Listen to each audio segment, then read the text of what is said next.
I woke up from a nap in the hay pile, and everything changed. For 2 years, I had been living as a fool, brain damaged after someone beat me badly. But during my nap, I dreamed of an old man who called himself the GOD-LIKE Medical Immortal. He said I was his descendant and healed my mind while I slept. When I woke up, I could think clearly again, but I decided to keep pretending to be stupid. The village widow, Chen Yurao, had been ordering me around for 2 years, making me do heavy work. I figured I deserved a little payback. She asked me to carry hot water into her house for her bath.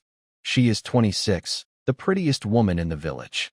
Her husband died a year and a half ago, leaving her alone with a baby daughter. She always treated me carelessly because everyone in the village knew I was both simple-minded and physically broken. So she never worried about me being around. While I was in the room, I realized something else. The old immortal had healed more than just my mind. My body was working again too. She noticed something was off, but before things got too awkward, we heard a voice outside. It was her father-in-law, Li Zugin, calling for her. She panicked. If he found me inside her house, there would be big trouble. The village already spread rumors about us. She rushed to the door and locked it just in time. But in her hurry, she had pulled me behind the door to hide with her. She pressed her hand over my mouth and whispered to me, "He cannot find you here. Whatever happens, do not make a sound." I stood behind the door with Chen Yurao, trying not to breathe. Her father-in-law, Li Zugin, was right outside. He is the village chief, a powerful man everyone respects. He started talking through the door. At first it sounded normal, but then his words turned ugly. He told Yurao that she had failed the Li family by only giving birth to a daughter and that her husband's death was her fault. Then he said something that made my blood run cold. He wanted her to bear him a son to carry on the family name. Yurao was shocked. She tried to refuse politely, pretending he must be drunk. But he dropped all pretense. He reminded her that his family paid a huge bride price for her. Then he threatened her. Her baby daughter was still living at his house with her mother-in-law. He made it clear that if Yurao tried to run or refuse, something bad might happen to the child. He even had a plan to cover it all up. He said everyone in the village knew I was a fool and unable to function as a man. So after the deed, they would blame me, call the baby my bastard child. Then he would keep the son and throw Yurao out with her daughter. Yurao was trapped. Her daughter was in that man's house, and she had no power against the village chief. But then I saw something change in her eyes. She agreed to his terms and asked for 3 days to prepare. He accepted and left, looking pleased with himself. After he was gone, she turned to me with tears in her eyes. She said that in 2 years, I had been kinder to her than anyone else in the village. She said I was better than the beasts who bullied women. Then she told me she wanted to give herself to me, as her way of paying me back and as her way of getting revenge against the old man. I wanted to tell her the truth, that I was no longer a fool, that my mind was clear. But before I could speak, she was already holding me.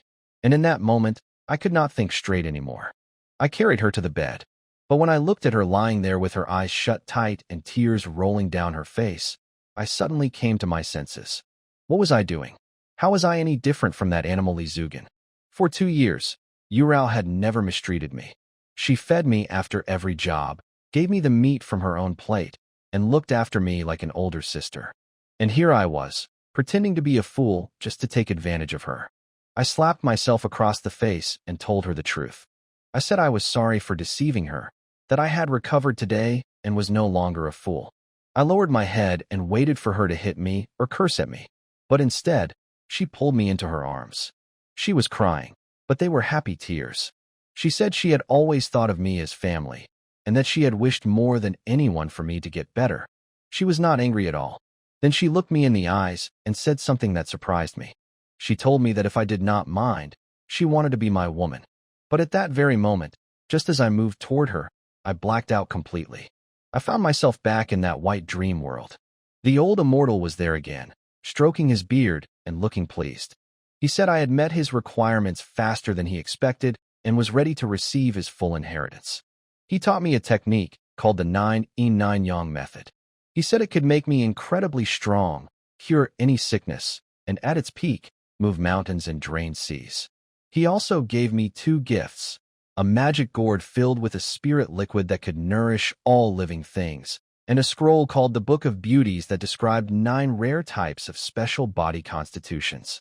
Then he faded away, and a flood of knowledge poured into my mind. Rare medicines, ancient healing arts, even feng shui secrets. It was overwhelming.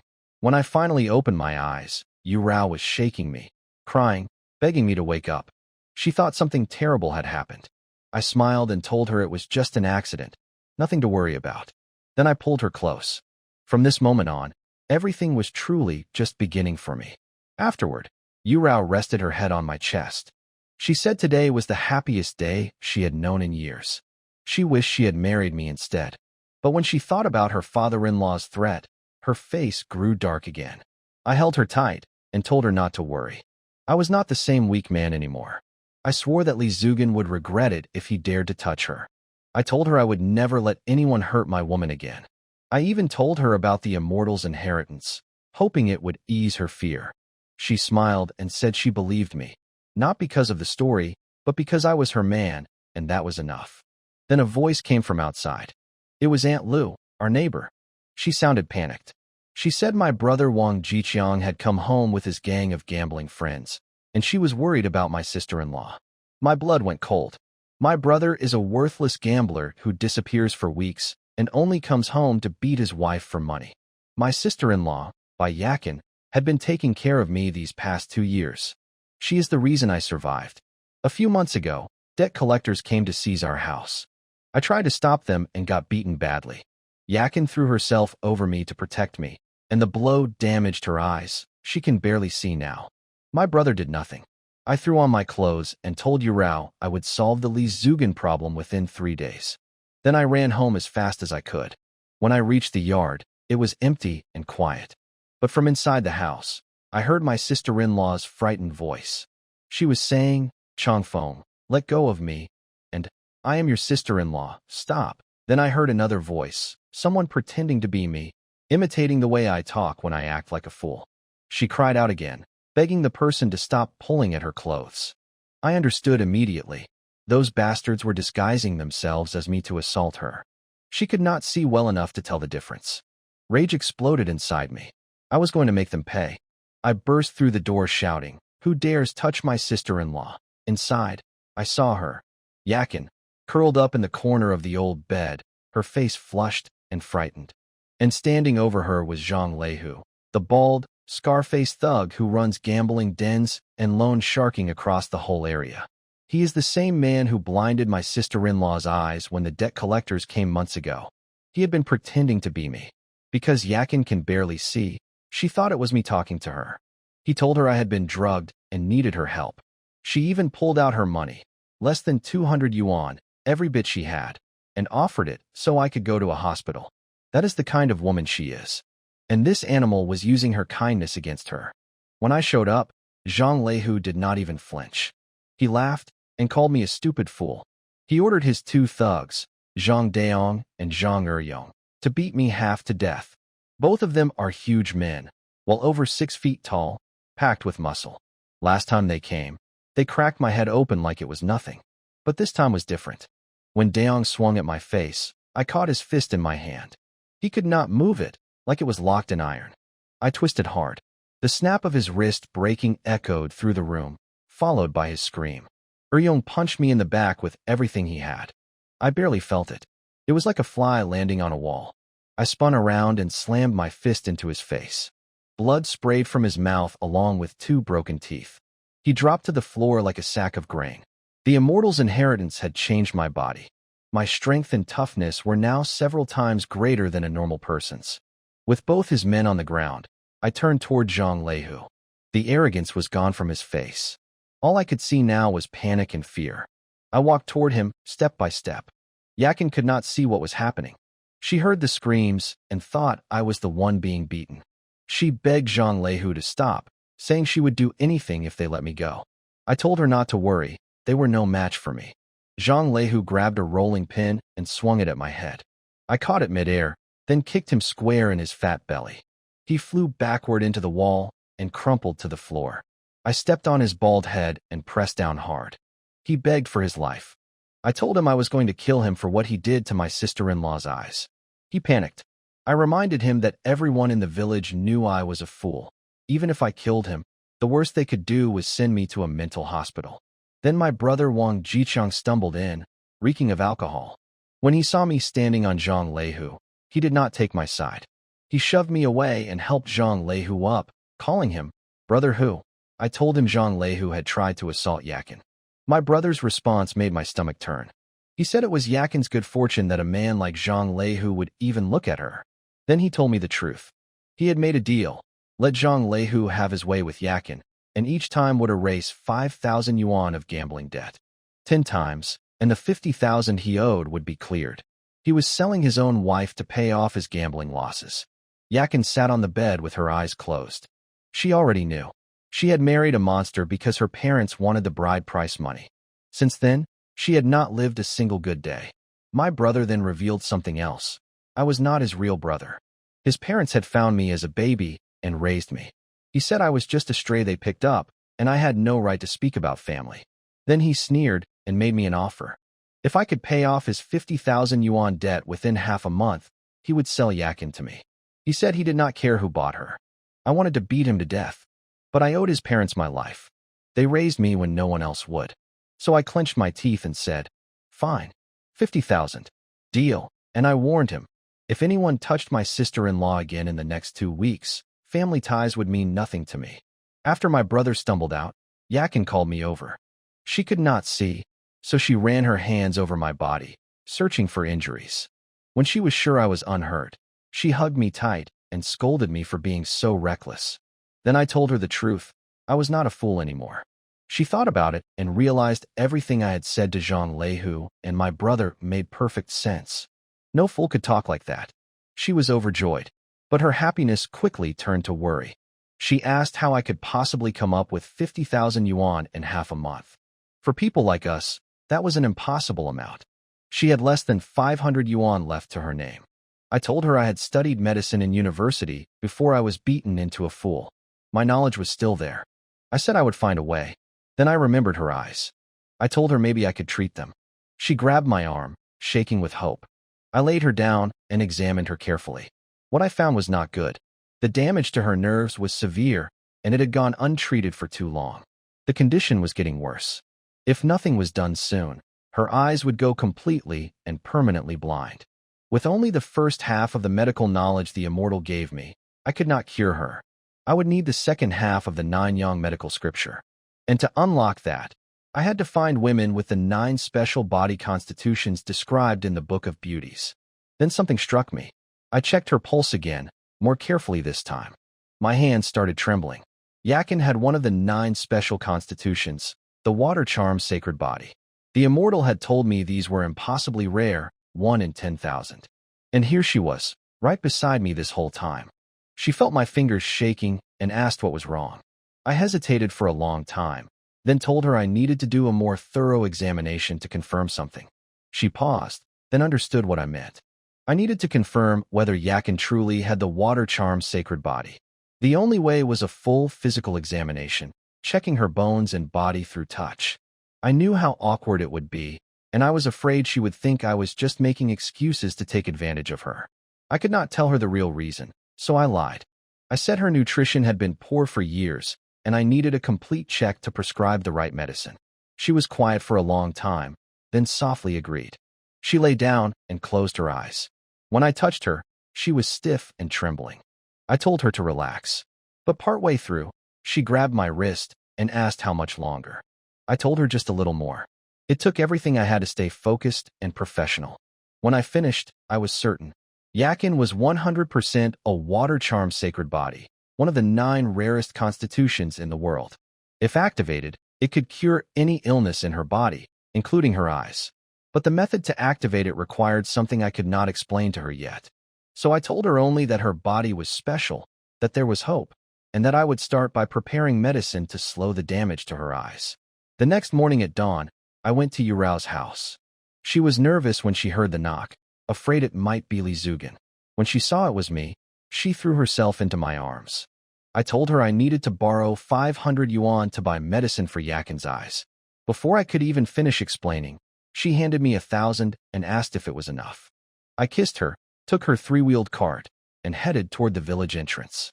Near the gate, I spotted two men talking with their backs to me. Village Chief Li Zugan and his nephew Li Ting, the village accountant. I slowed down and listened. What I heard made my blood boil. Li Zugan was not going to wait 3 days. He told Li Ting to go buy a powerful drug powder. He planned to spike Yurao's drink tonight and force himself on her. He figured once it was done, she would be too ashamed to tell anyone. And even if she did, he would claim she seduced him, a lonely widow with a pretty face. He was sure the village would believe him over her. He was not just a beast. He was a calculating, ruthless predator. Li Zugan and Li Ting heard my cart and spun around, panicked. But when they saw it was just the village fool, they relaxed. Li Ting shouted at me, asking where I was going. I gave him a dumb grin and said I was just riding around for fun. They had no idea I heard every word. My body had been enhanced by the immortal. My ears could pick up their conversation perfectly. They were planning to drug Yurao tonight and not wait the 3 days. Li Zugan even promised to share her with his nephew afterward. I swore silently that I would never let them succeed. Li Ting rode a motorcycle, much faster than my 3-wheeler. But the road out of the village was narrow. I wobbled my cart back and forth across the road, blocking him every time he tried to pass. When he finally pulled alongside me, I jerked my handlebars into his path. His motorcycle flew straight into the roadside ditch with a huge splash. He climbed out covered in mud, cursing at me. I just smiled and said, "Yeah, I am sick. I am a fool. Are you sick too?" He could do nothing but swear. I rode off and left him behind. By the time he dragged his bike out and went home to change clothes, I was already far ahead. My body was strong beyond normal now. I pedaled that 3-wheeler like a madman and reached the county town long before him. I went straight to a traditional medicine shop. Inside, I noticed 2 men at the counter. One was a muscular thug in a black vest. The other was a calm, steady-looking middle-aged man. The big guy called him Brother Xian. I recognized the name. Kong Xian was well known around the county. He used to run a small mine, but there was a cave-in that killed several workers. He went to prison for it. But even after being punished, he sold everything he owned to pay compensation to the dead miners' families. He was a rough man, but people respected him for doing the right thing. I studied his face. His complexion was dark and his breathing was uneven. I told him straight. His leg problem was not from a simple fall. I asked if he had injured his head years ago and never treated it properly. He looked surprised and asked how I knew. During the mining disaster, a broken support beam had cracked his skull while he was trying to rescue workers. He never got proper treatment because he was arrested right after. I told him the old blood clot in his head was pressing on his nerves, which was causing his leg to fail. If he did not get it treated soon, he would end up paralyzed or dead. His bodyguard Abeo shoved a finger in my face and started threatening me for daring to say his boss might die. But I was not joking, and I was not afraid. Kong Xian's bodyguard Abeo was about to hit me, but Kong Xian held him back. He asked me how I could tell his leg problem came from his head just by looking at him. I told him I was sure of it. He asked if I was a doctor. I said no, just a farmer from East Willow Village. After that, he did not believe me. He figured I recognized him and was trying to get close by scaring him. He told me to be more honest and walked away. I did not push it. I had tried to help. If he would not listen, that was his business. When the old shopkeeper came out, I stepped up and listed the herbs I needed: bearbile powder, pearl powder, borax, kudzu root, calamine, and several others. The old man raised his eyebrows and asked if someone had written me a prescription. I told him I made it myself. He was worried at first because some of the herbs seemed mismatched. But when I picked up the kudzu root, tasted it, and described its quality perfectly, he realized I knew what I was doing. He sold me everything, plus a set of acupuncture needles. 360 yuan total. After I left, the old shopkeeper told Kong Xian something that changed his mind. He said the young man who just left clearly understood medicine. He reminded Kong Xian that brain injuries can absolutely cause leg problems, just like how blood clots in the brain leave people paralyzed. Kong Xian admitted he had actually hit his head on a cabinet door before falling. He got nervous and rushed to the hospital without even picking up his medicine. I did not know any of that. I was already pedaling back to the village as fast as I could. When I got back, I went straight to Yurao's house. She was outside washing clothes, safe and sound. I pulled her inside and told her everything I had overheard that morning. Li Zugan was not going to wait 3 days. He planned to drug her tonight and force himself on her. His nephew Li Ting was out buying the drug right now. Her face went white. She grabbed a sickle and said she was going to kill him. I snatched it out of her hand and told her not to be foolish. He was not worth ruining her life over. She broke down crying in my arms, asking why her life had to be so hard. I held her and told her to calm down. I already had a plan. If Li Zugin wanted to set a trap, we would turn it around on him and make him regret it.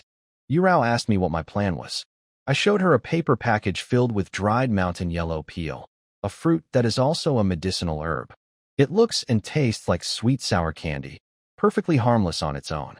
But when mixed with the drug Li Zugin planned to use, it would backfire on him badly. I also prepared kudzu root water for Yurao to drink beforehand. It would neutralize the drugged wine and keep her clear-headed. All she had to do was toss the dried fruit into the fire under the stove before the drinking started. The smoke would do the rest. I had just finished brewing the kudzu water when Yurao rushed in, panicked. Li Zugin was already here, a whole day early, carrying a bottle of wine. I told her to drink the kudzu water, then go along with his act. I slipped into the woodshed to hide and watch. The old man played his part well. He put on a sorry face, said he had thought it over and felt ashamed about yesterday's demand. He said he just wanted to share a meal and clear the air. He brought roast chicken, sausage, and peanuts. He made it all seem innocent. It was still daylight. What could happen? If I had not warned her, Yurao might have believed him. She pretended to hesitate, then agreed to let him in. When he pushed the drugged wine on her, she resisted at first, saying she needed to nurse her baby. He insisted, claiming it was herbal wine that helped with milk production. Eventually, she stood up and said fine, she would get a cup. She went to the outer room, put water on the stove, and stuffed the entire bag of mountain yellow peel into the fire. She came back carrying a sweet, strange-smelling smoke with her. Li Zugin sniffed the air but did not think much of it when she said she was burning dried grapevines. They drank together. Half a bottle later, Li Zugin watched her face flush and her eyes grow hazy. He started asking her personal questions, whether she felt lonely as a widow, whether she ever thought about finding a man. From the woodshed, I watched and waited. The trap was set. Now it was just a matter of time. Everything went exactly as I planned. Li Zugin drank the drugged wine and kept pushing Yurao to drink too. He got bolder and bolder, asking her personal questions, staring at her chest like a wolf. Finally, he could not hold back anymore. He lunged at her and admitted everything, that he had spiked the wine and intended to have her tonight no matter what. Yurao dodged him, and right on cue, the mountain yellow peel I had prepared did its work. The smoke from the stove had mixed with the drug in his body. A violent cramp tore through his gut. He doubled over, screaming in pain, and grabbed his backside. He tried to run to the outhouse behind Yurao's house, but I had already blocked the back path with her three-wheeler, piled high with thorny bushes. He could not get through. So the village chief, the most respected man in East Willow Village, had to run 300 meters home, clutching his rear, right at the hour when every villager was outside enjoying the cool evening air after dinner. Everyone saw him. His nephew Li Ting ran up to ask what was wrong, and that brief delay was the last straw. Right there, in front of half the village, the great Li Zugin lost control completely. A little kid pointed at him and shouted for everyone to hear. The village chief messed his pants. Li Zugin fainted from the humiliation on the spot. The whole village went into an uproar. Everyone rushed to his house to see what happened, which meant nobody was paying attention to Yurao's place. That was good, because Yurao had a problem of her own. The kudzu water I gave her only blocked the reaction between the drug and the mountain yellow peel. It did not cancel the drug itself. She came rushing into the woodshed, face burning red, and threw herself at me. I grinned and told her not to worry. I was all the medicine she needed. Afterward, I carried her inside, and we washed up together. Then I headed home, feeling very satisfied with how the evening turned out. When I got home, Yakin grabbed my arm. She told me the whole village was buzzing. The village chief had soiled himself in public and fainted. I could not help but laugh. She scolded me for being mean, but she did not know what kind of man Li Zugin really was. I told her I had bought medicine in town for her eyes. She asked where I got the money. I lied and said I borrowed it from an old classmate. I did not want her worrying about the debt. She immediately dug out her savings from under the mattress, less than 500 yuan in crumpled bills. It was everything she had. She wanted me to pay it back right away. My eyes stung. This woman had nothing, and she still wanted to give it all to me. I told her to keep her money. Then I boiled the medicine and prepared a bucket of bath water. After she drank the medicine, she said her eyes felt swollen. I told her that meant it was working, and now was the best time for acupuncture. But I explained that the needles needed to go on her body, not just near her eyes. Chinese medicine treats the whole system, not just one spot. She was embarrassed. She asked if she had to undress. I told her she could cover herself with something thin. She asked me to turn around, and I heard her rustling behind me. When I turned back, she was lying on the bed covered with an old white sheet, washed so many times it was nearly see-through. I had to slap myself mentally to stay focused. The first needle went into her neck, a paralyzing point to keep her still during treatment. She panicked when she realized she could not move. I explained it was necessary. If she shifted during the procedure, it could cause problems. I placed more needles around her eyes and arms. Then came the hard part. To activate her water charm sacred body, I had to perform a deeper treatment, pressing and massaging specific points beneath the sheet. She gasped and asked what I was doing. If she could have moved, she would have jumped off the bed. I did not answer. I just kept working. Her body began to respond. Fine sweat covered her skin, and an overwhelming beauty radiated from her face. This was the sign that her dormant constitution was waking up. I bit my lip hard enough to draw blood just to keep myself under control. 5 minutes felt like 5 hours. Then 2 lines of dark, polluted blood seeped from the corners of her eyes. That was what I was waiting for. The blocked blood was finally draining. I pulled out every needle, jumped up, and rushed out of the room without looking back. I called out from outside, "Take a bath and get some rest." I ran outside and dumped a bucket of ice-cold well water over my head. I needed it badly after what just happened with Yakin. While I was cooling off, something amazing happened inside. Yakin looked toward the window and realized she could make out my silhouette. Before the treatment, she could not see anything at all, not even blurry shapes. The medicine and acupuncture were already working. She also understood now that I had been genuinely treating her, not taking advantage. I think we were both embarrassed. Once my head cleared, I started thinking about money. To fully heal Yakin's eyes, I needed to completely activate her water charm sacred body. That required expensive herbs and more treatments. And I still owed my brother 50,000 yuan. Nobody was going to trust a former village fool to be their doctor, so selling medicine was not realistic. My only hope was the magic gourd the Immortal gave me, the one filled with spirit liquid that could nourish all living things. I went to our family's grape field. It was a sad sight. Other families had fat, colorful grapes nearly ready for harvest. Ours were shriveled and pale, the vines sickly, weeds growing taller than the plants. My brother never worked the land, and a blind woman and a fool could not keep a farm going. I summoned the gourd and poured a tiny amount of liquid onto each vine along one row, 50 plants total. I was amazed the small gourd never seemed to run dry. Nothing changed right away, so I went home to sleep on an empty stomach. At first light, I ran back to the field. Before I even reached it, I smelled something impossibly sweet on the air. What I saw stopped me dead. Overnight, those 50 dying vines had exploded with life. Thick green leaves, and hanging from them were clusters of grapes the size of pigeon eggs, jet black, glossy, like pearls. They practically glowed in the morning sun. I pinched my leg to make sure I was not dreaming. It hurt. This was real. I grabbed a bunch and bit into them. The juice burst in my mouth, the perfect balance of sweet and sour, unlike anything I had ever tasted. I could not stop eating. I finished an entire cluster before I caught myself. Then I noticed something even more incredible. My stomach had been aching all night from hunger and old problems. But as the grape juice hit my belly, a warm, soothing feeling spread through me. The pain vanished completely. Every cell in my stomach felt like it was being reborn. These grapes were not just delicious, they could heal. I threw my head back and laughed out loud. I was going to be rich. The spirit liquid worked beyond anything I could have imagined. I poured it on 2 more rows of vines and pulled all the weeds.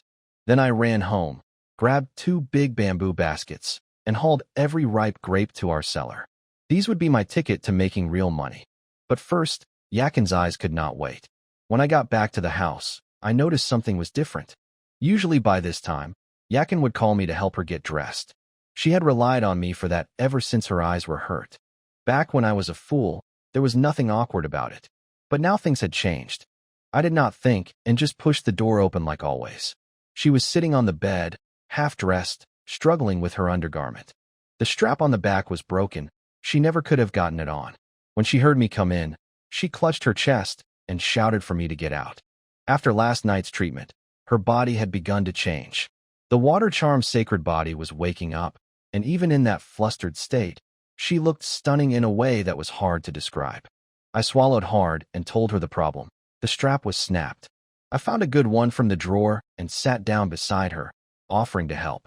She begged me to let her do it herself. I handed it over. But she was so nervous with me watching that her fingers kept fumbling.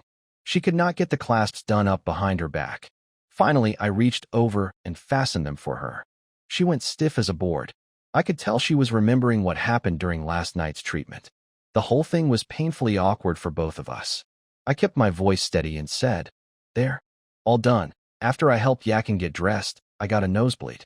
I blamed it on the heat, but she figured out the real reason quickly enough. We were both embarrassed. When I came back inside, she was crying. She said she could not even dress herself and called herself useless. I sat beside her and told her it was not her fault. I had been helping her for 2 years, and she just needed time to adjust. I promised that if her eyes could not be healed, I would be her eyes for the rest of her life. I made her noodles, and we ate together.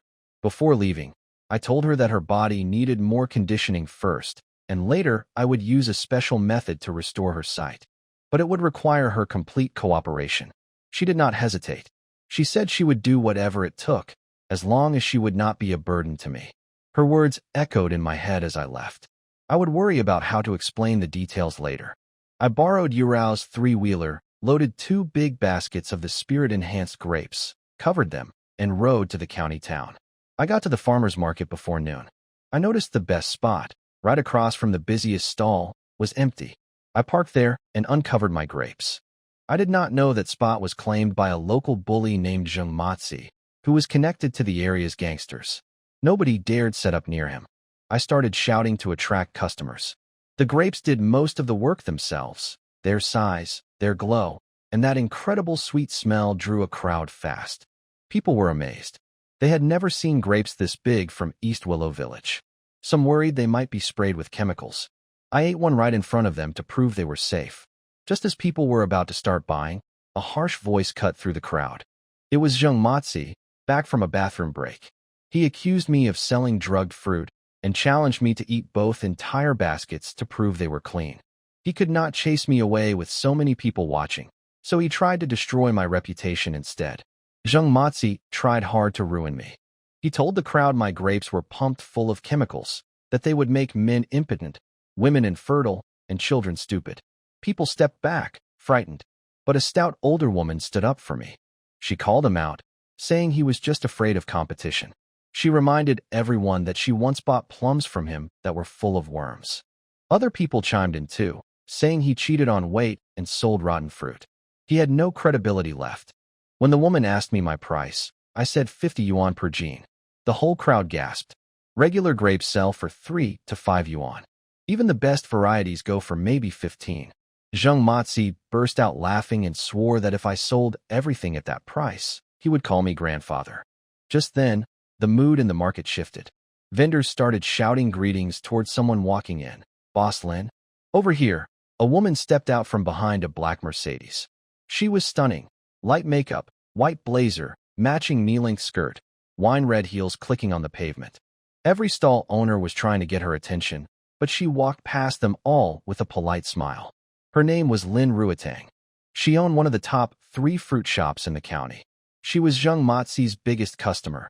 She bought in bulk, paid on time, and never haggled. He treated her like royalty. She had come to inspect a shipment for her store's 5th anniversary celebration. She needed something special, something that would impress her customers. She stopped next to Zheng Matzi's stall, but she was not looking at his fruit. She was staring at mine. She had smelled that impossible sweetness the moment she arrived. She picked up a bunch of my grapes and asked me where they came from and what variety they were. She said she had never seen anything like them. I told her these were genuine East Willow grapes, grown in my own family's field. She could come see for herself if she did not believe me. Zheng Matsi panicked. If this woman bought my grapes, he would lose a big customer. He jumped in, warning her I was charging 50 yuan per jean and calling me a con artist trying to fleece her. She looked at me and asked if the price was real. I nodded and said my grapes were worth every coin. I offered her a taste. Zheng Matsi tried to stop her, but she shut him down cold. She picked a grape, wiped it, and bit into it. Her eyes went wide. She swallowed and licked her lips without even realizing it. Then she said she wanted everything I had and asked if I could get more. But right at that moment, she wobbled. Her hand went to her stomach, her legs buckled, and she started to collapse. I reacted fast and caught her before she hit the ground. Zheng Matsi lost his mind with joy. He screamed that my grapes had poisoned her. The other vendors, half of them genuinely angry, half just trying to impress the beautiful boss lady, started rolling up their sleeves, ready to beat me and smash my fruit. Zheng Matsi grabbed a weighing rod and charged at me. I caught the rod mid-swing, yanked him forward, and planted my foot in his chest. He flew 3 meters back and crashed into the other vendors like bowling pins. I held back. If I had kicked at full strength, he would have been unconscious. He scrambled up, screaming for everyone to attack me together. But before anyone could move, Lin Ruotang straightened up, let out a long breath, and spoke. "What do you think you are doing?" Lin Ruotang glared at Zheng Matsi and told everyone she had simply twisted her ankle in her heels. The grape had nothing to do with it. She was lying, of course. She actually had chronic stomach problems from overwork and skipping meals. When she ate that grape, a sudden warmth exploded in her stomach. Uncomfortable for a split second, then deeply soothing. Her stomach felt better than it had in years. She understood immediately that these grapes were something extraordinary, but she kept quiet about the healing effect. She did not want anyone else stealing this supply from under her. She announced to the whole market that she would buy every grape I had, no matter the price. The crowd was stunned.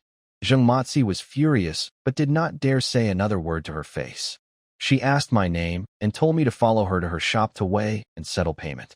Her fruit store was one of the top 3 in the county. We walked there together, her beside her Mercedes, me pedaling my 3-wheeler. 2 baskets came out to 198 jin. She rounded up to 200. 10,000 yuan, paid in full. She asked for my contact information to set up a regular supply deal. I told her I did not even own a phone.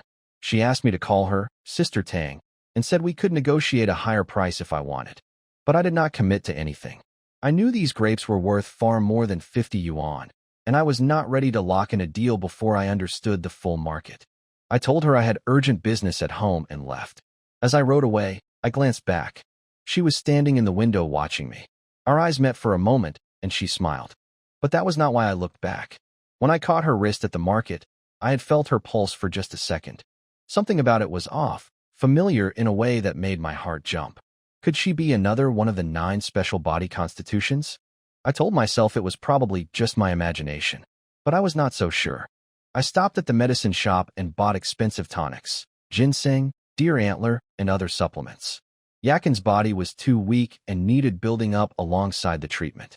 Then I went to a clothing store and bought her 5 sets of good cotton undergarments. She had not had anything new in over 2 years, all because she saved every coin to take care of me.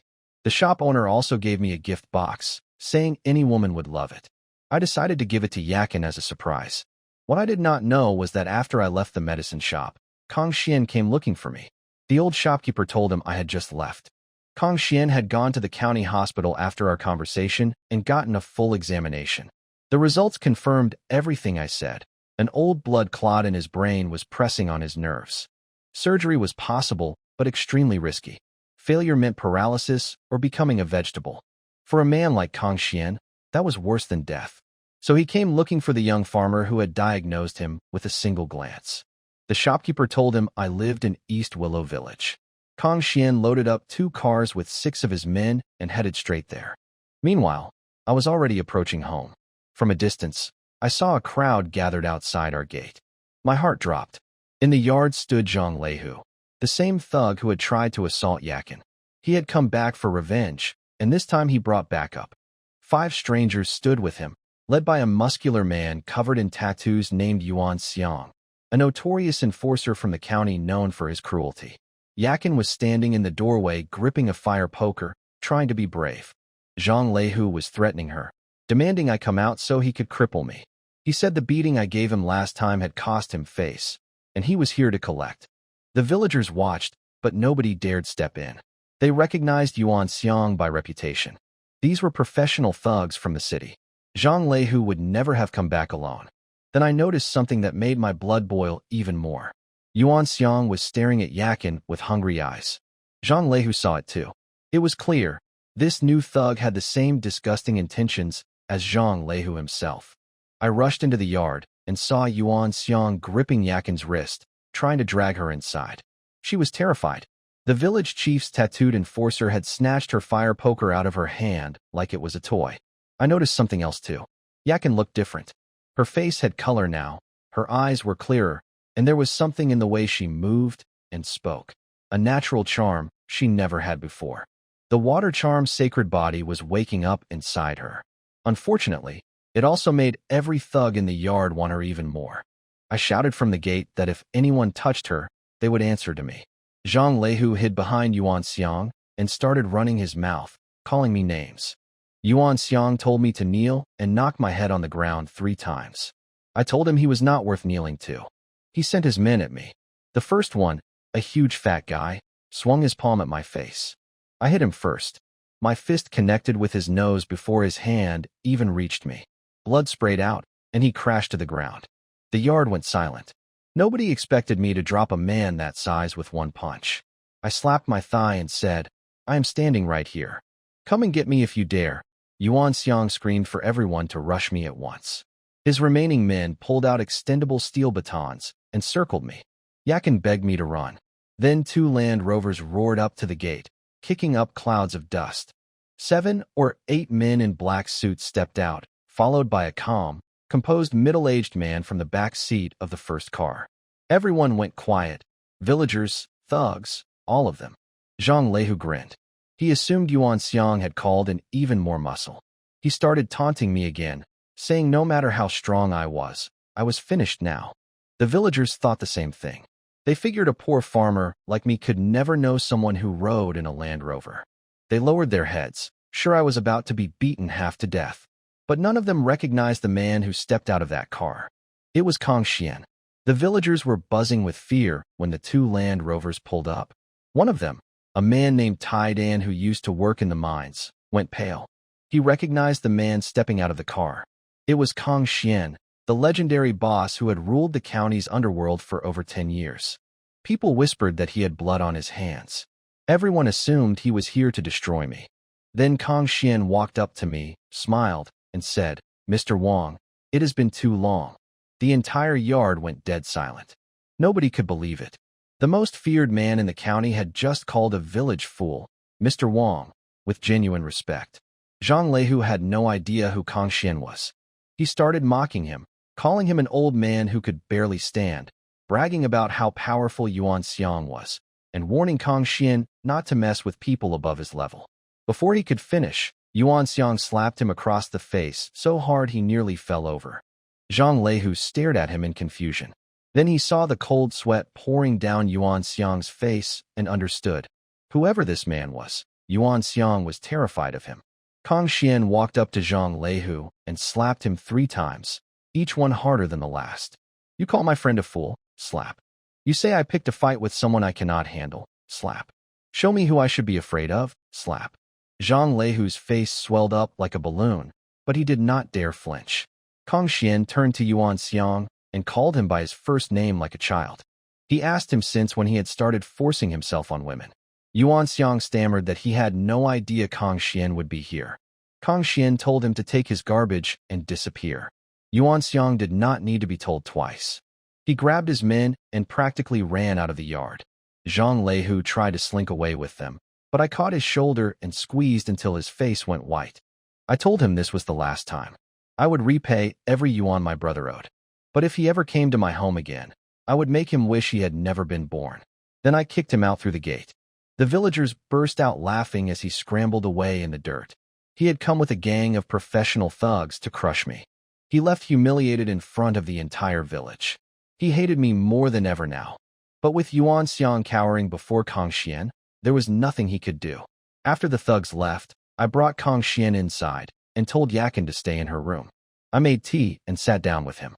I had no fancy tea to offer, but he said he did not mind. I knew exactly why he was here. A man like him does not drive 2 cars full of bodyguards to a tiny village just to make friends with a farmer. He had gone to the hospital, found out how bad his condition really was, and come looking for the one person who spotted it with a single glance. So I waited. I was not going to beg for his favor or fall over myself with gratitude. He started with an apology for what Abeo had said at the medicine shop.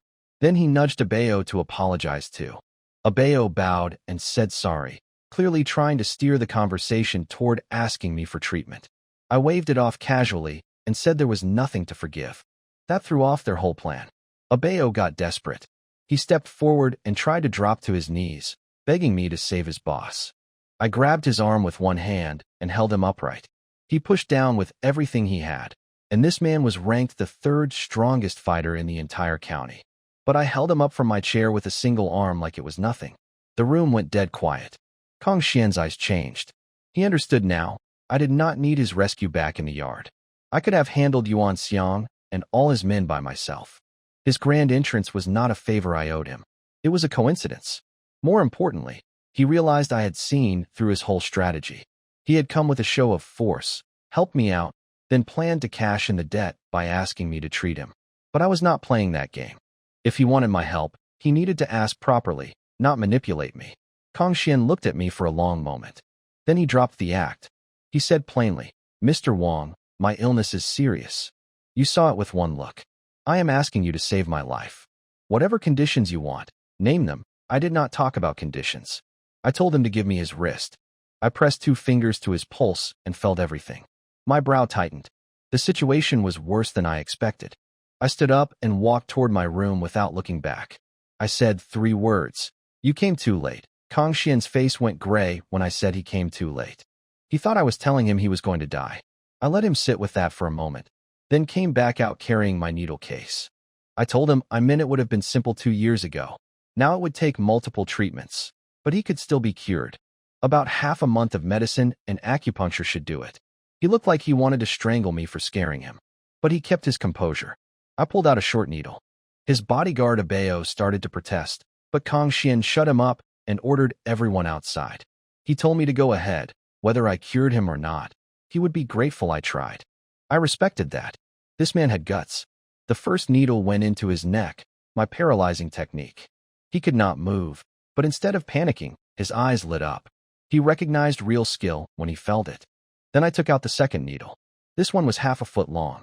I tilted his chin and aimed it straight at his eye. He could not flinch, could not close his eyelid, could not do anything but watch the gleaming steel come at him. I slid it in through the corner of his eye socket, deep into the passage toward the blockage in his brain. The pain was brutal. His teeth ground together.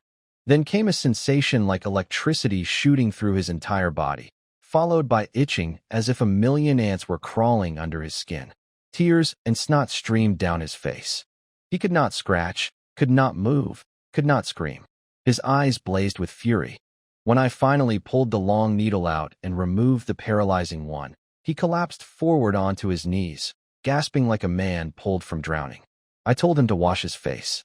When he looked in the mirror, he saw tears from his left eye, but from his right eye, where I had inserted the needle, a line of dark, blackish-brown blood had seeped out. That was the stagnant, poisonous blood from the clot in his brain. After washing up, he stood straight and took a deep breath. The heaviness in his head was gone. The pain in his leg had vanished. He bowed to me and called me a miracle doctor. I told him he still needed 2 more sessions and a course of medicine. He shuddered at the thought of going through that again, but nodded. He left without discussing payment, and I did not bring it up. We both understood the deal. He would go verify the results. If they were good, he would come back, and he would know what he owed me. Sure enough, he drove straight to the county hospital and found his old friend, Dr. Peng Bingxin, the hospital director.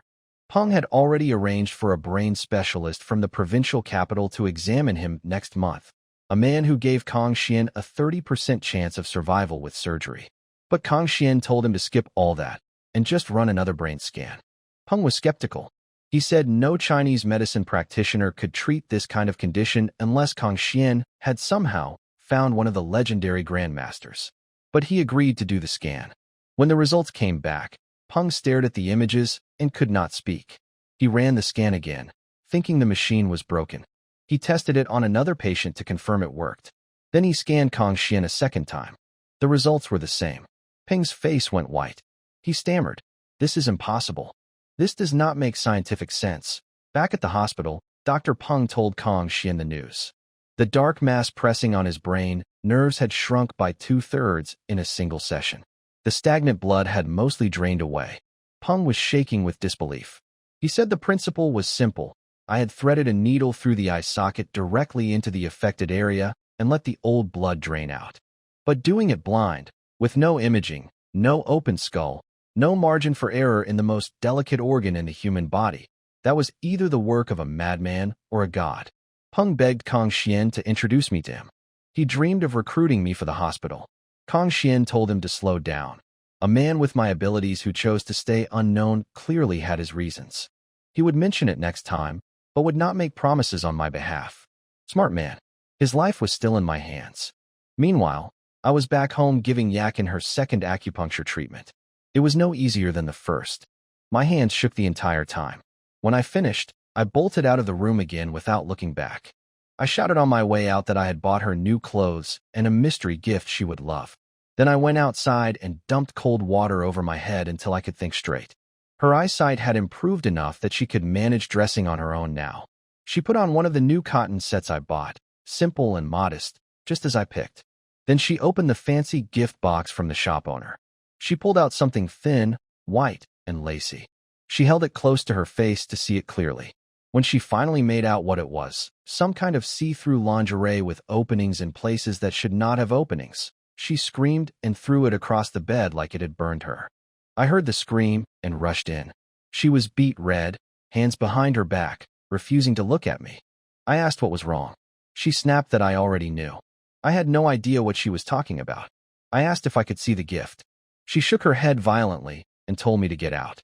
I stood outside completely confused. That shop owner told me any woman would love it. Yakin did not seem to love it at all. Later, I brought her a bowl of tonic soup made with ginseng and deer antler.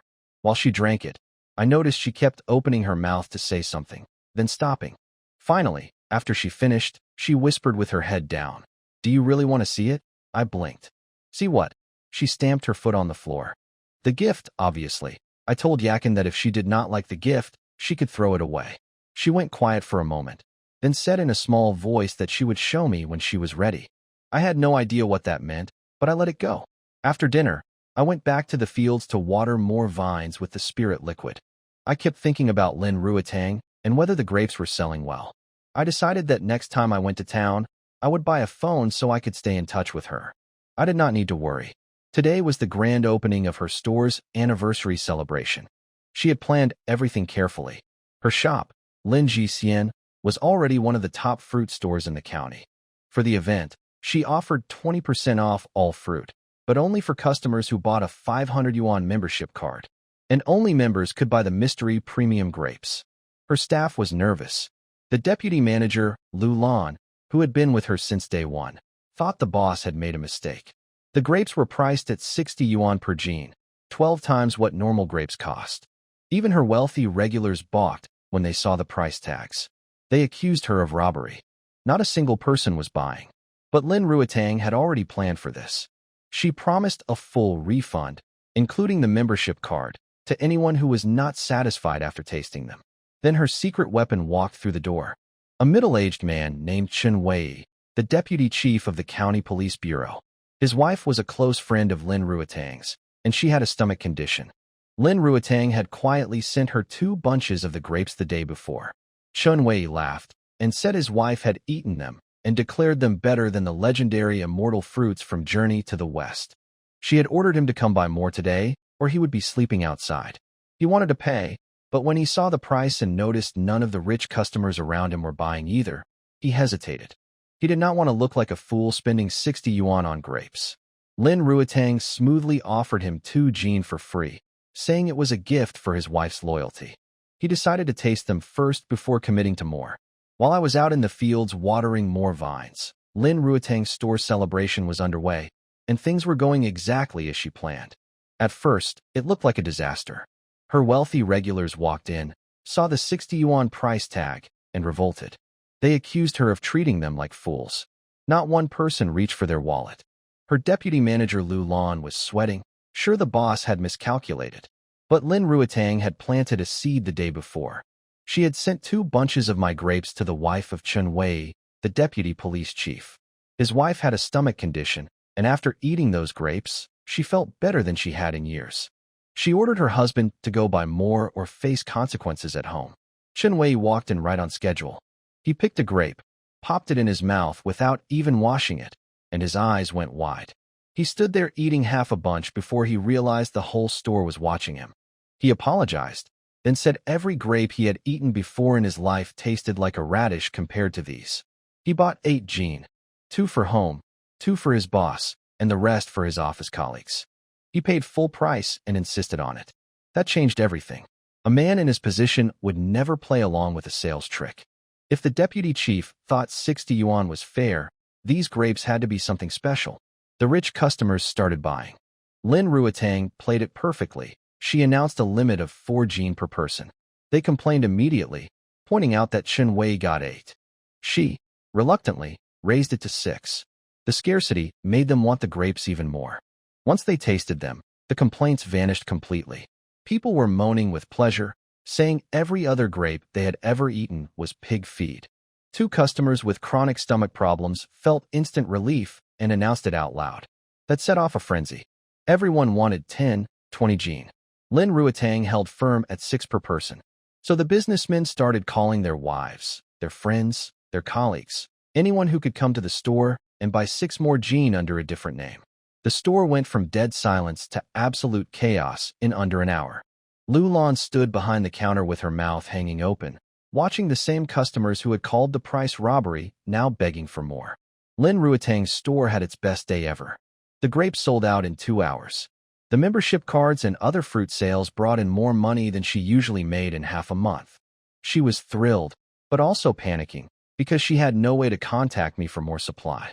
She decided that if I did not show up tomorrow, she would drive to East Willow Village herself. I spent the afternoon watering 3 more rows of vines with spirit liquid. After dinner with Yakin, I headed to Yu Rao's place to pick up the 3-wheeler for tomorrow's harvest. What I did not notice was a pair of cold eyes watching me from the shadows as I walked to her door. Yu Rao pulled me inside and locked the gate. I told her I just needed the card, but one thing led to another. We ended up in the bath together for 2 hours. By the time we were done, every drop of hot water was gone. While we were busy, Li Zugin was getting a visit from his nephew Li Ting. Li Ting told him something that made the old man choke on his dinner.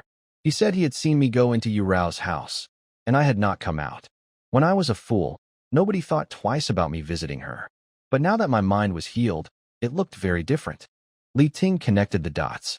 He suspected I had been faking my condition for a while, and that what happened to Li Zugin's stomach that night was my doing. After all, I had studied medicine. A doctor who could heal could also harm. Li Zugin nearly exploded. He had been the one scheming to get Yu Rao, and here I was, the village idiot, beating him to it. He threw down his chopsticks and stormed over to Yu Rao's house. Yu Rao and I had just finished washing up when we heard furious pounding on the gate and Li Zugin screaming for her to open the door. Yu Rao panicked and told me to hide. I shook my head. Hiding would only make things worse. If he kept banging, the whole village would come looking. I told her we would face him together. When we opened the door, Li Zugin took one look at Yu Rao. Her hair still wet, her face flushed, her expression flustered, and knew exactly what had been happening. When Li Zugin saw Yu Rao's wet hair and flushed face, he was ready to explode. But I spoke first. I asked him what kind of man pounds on his widowed daughter-in-law's door in the middle of the night, and whether he had any shame left. He sputtered and pointed his finger at me, demanding to know what we had been doing together.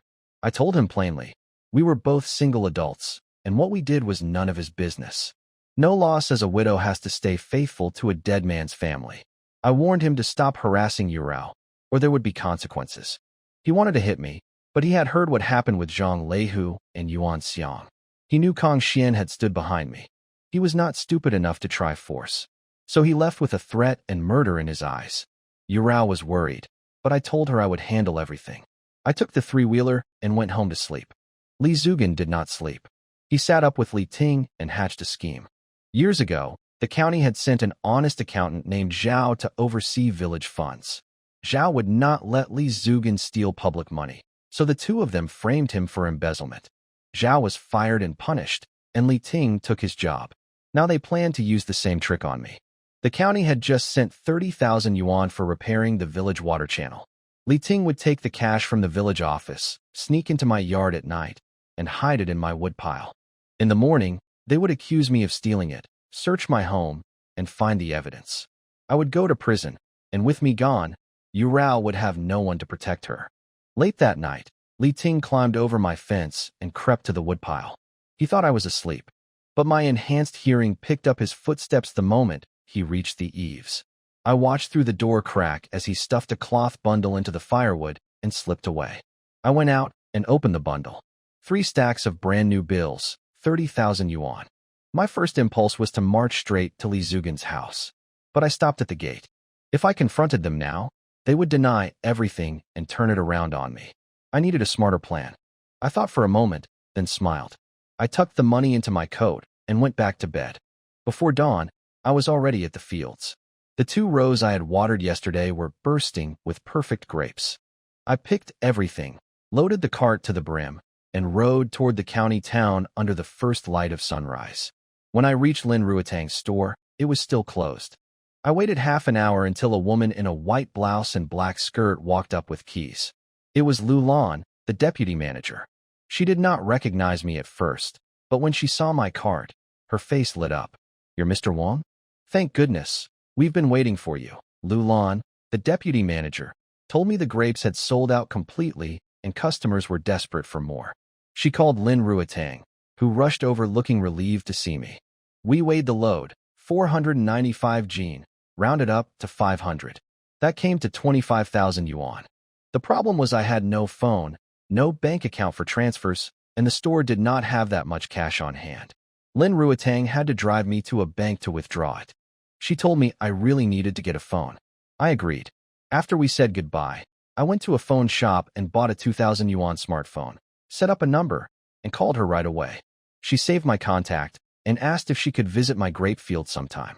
I told her she was welcome, but warned her it might not match her expectations. With the remaining money, 23,000 from today, plus 9,000 left over from last time, I had over 32,000 yuan. I rode home as fast as I could. The moment I got back, I put my own 32,000 into the woodpile, in the exact same spot where Li Ting had hidden his bundle. The original 30,000 from Li Ting, I tucked deep inside a cabinet in the house. Then I sat down and waited. Right on schedule, around noon when all the villagers were home for lunch, Li Zugan's voice crackled through the village loudspeaker. He announced that the county had sent 30,000 yuan for water channel repairs, and he needed 60 workers. He would pay 500 yuan per person in advance. The villagers were stunned. Li Zugan never paid up front, but they lined up eagerly. 40 people signed up fast. Li Zugan told them to wait while he went inside to get the money. A minute later, he came running out with panic on his face, shouting that the money was gone. The crowd erupted. Some accused him of lying.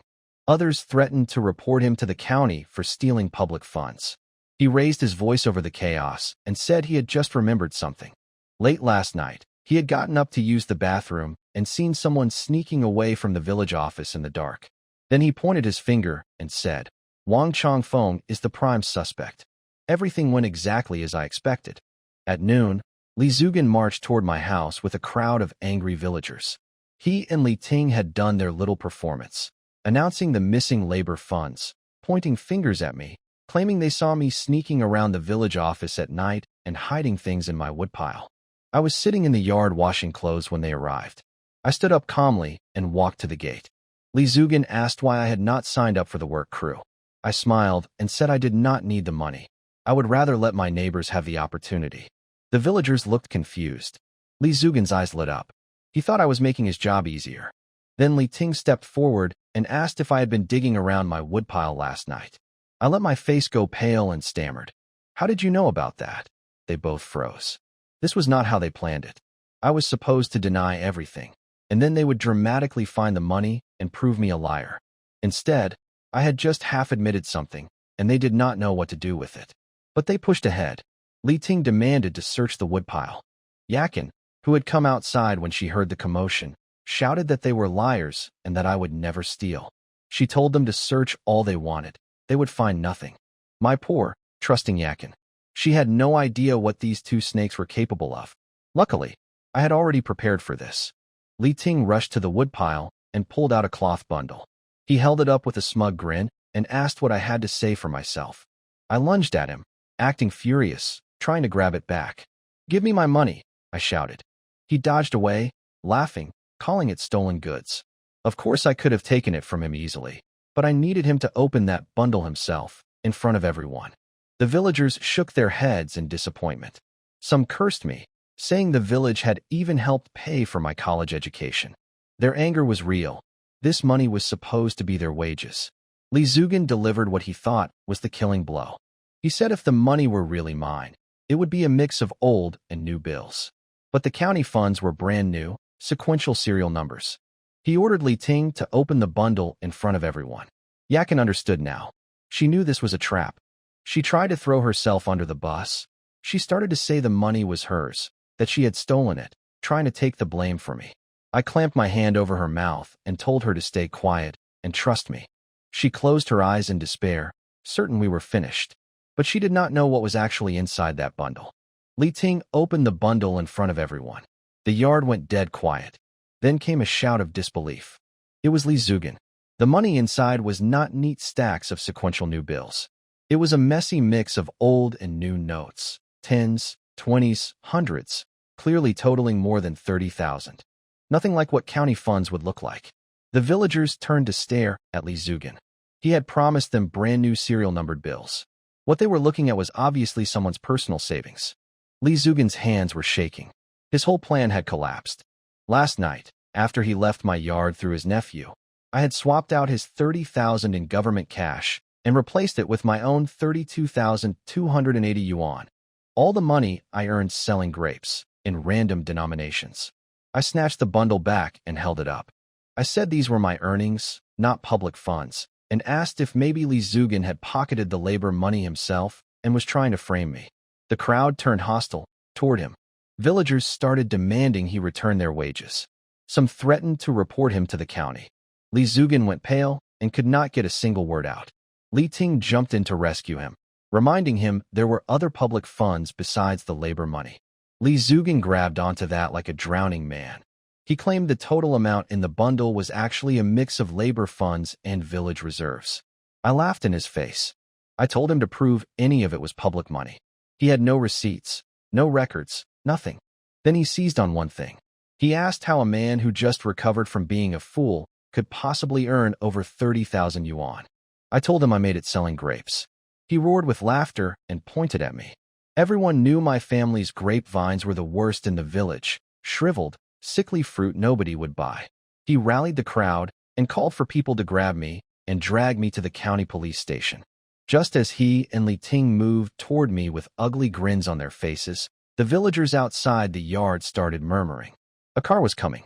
Li Zugan assumed it was Kong Xian again and steeled himself, muttering that even Kong Xian could not interfere in village business. But it was not Kong Xian. A black Mercedes pulled up and stopped at my gate. The door opened, and out stepped Lin Ruotang. Every person in the yard went still. She stood there in the sunlight, elegant and radiant, like she belonged in a completely different world from this dusty village. Li Zugan recognized her. He had dealt with her before. She closed her car door, spotted me, and walked over with a warm smile. "Changfeng, is this your home? Why are there so many people here?" The villagers parted like water as Lin Ruotang walked through the crowd toward me.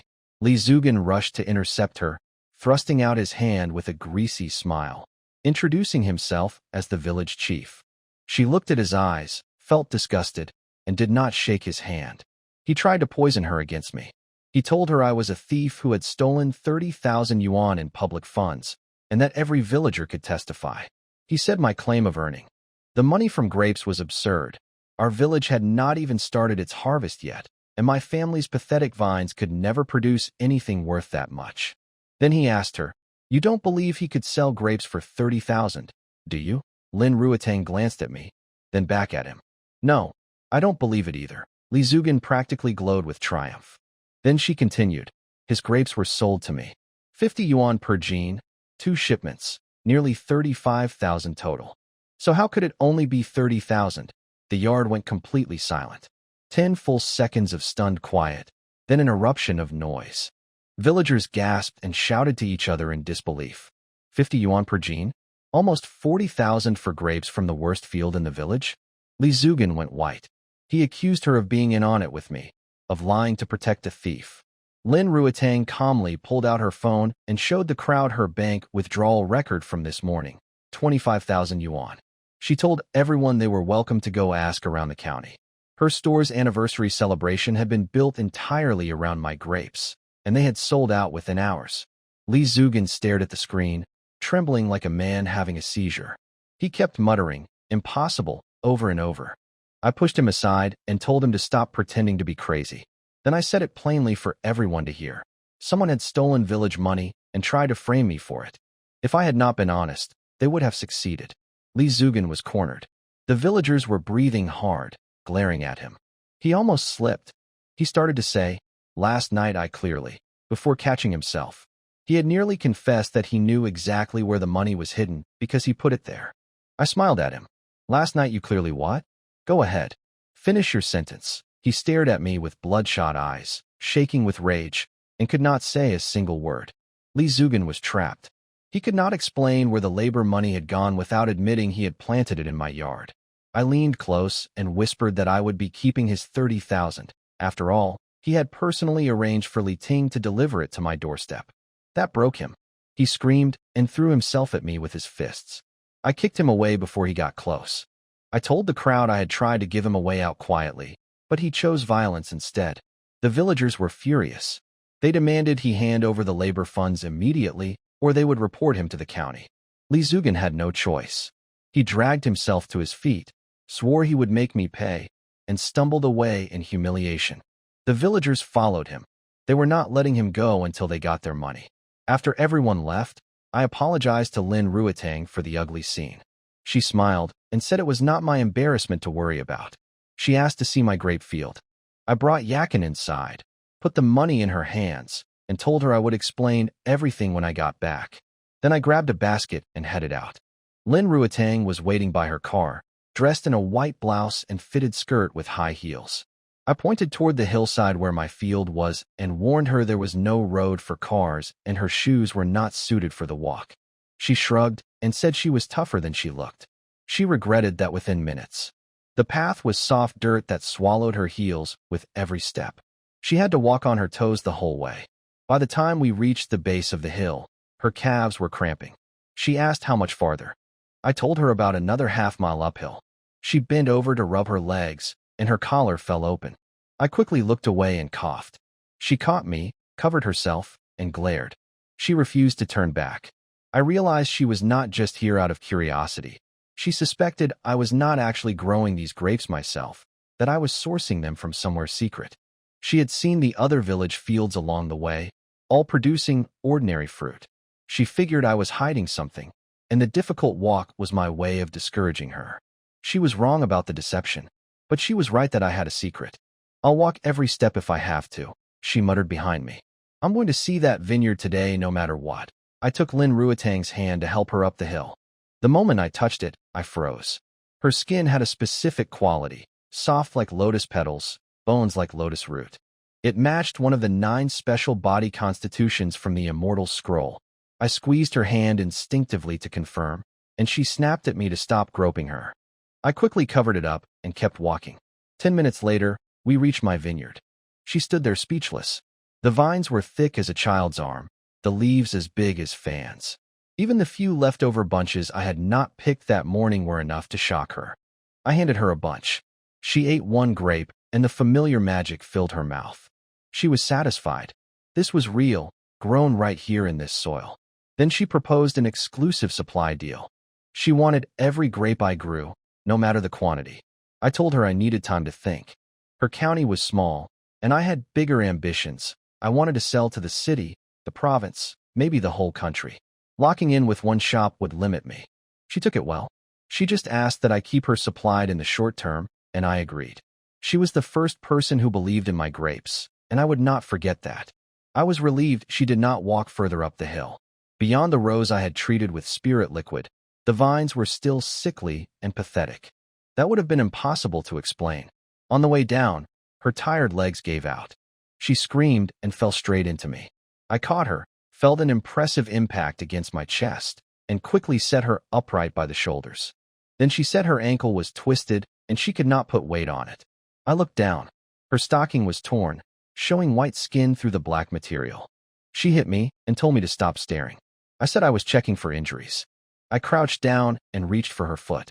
She panicked and hopped backward, falling on the ground. She looked at me like I was a predator. I told her I could treat the sprain, otherwise she could not get off this mountain. She did not believe I could practice medicine. I said fine, I would go find a doctor, but warned her there were snakes on the hill. Her face went white instantly. She told me to come back and treat her. I knelt down, removed her shoe, and tore away the ruined stocking below the knee to expose her swollen ankle. She clutched her skirt and demanded to know what I was doing. I told her calmly that I could not treat what I could not see. She asked through gritted teeth if I actually knew how to fix this. I looked up and said, of course. Back in the village, whenever a cat, dog, pig, or sheep breaks a leg, I'm the one who fixes it. She was about to curse me out when I started working on her ankle. She screamed. I grabbed her foot, twisted, and pulled in one quick motion. There was a sharp crack. She screamed like I had broken her in half. I told her to calm down and try moving it. She rotated her ankle cautiously. The pain was gone. Just some swelling left. I held her calf with one hand and started massaging from her toes upward to get the blood flowing and reduce the swelling. She went completely silent. Not because she had nothing to say. I could tell she was clamping her mouth shut to keep from making sounds. While I worked, my mind was racing. Now I was certain. Lin Ruatang possessed one of the 9 special constitutions, the twin lotus. But this one was unique among the 9. A twin lotus body was only half complete on its own. To count as a full constitution, there had to be another woman with the same body type, and they had to share the same bloodline. Somewhere out there, Lin Ruatang had a blood relative with the same rare trait. I got so lost in thought that my hands moved on their own. She suddenly grabbed my wrist and asked in a shaky voice if I was finished. I snapped back to reality and let go. She went limp with relief the moment I released her foot, but I caught a flash of something in her expression. Disappointment, maybe. She shook it off fast. I helped her stand. She insisted she could walk on her own while gripping my arm with both hands. I laughed. She pinched me and asked if tormenting her was fun.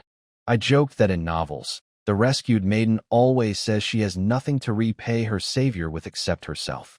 She shot back that the actual line ends with, repay you as a horse in the next life, pushing me several hundred years into the future. I told her that was the cruelest rejection I had ever received. She actually laughed at that.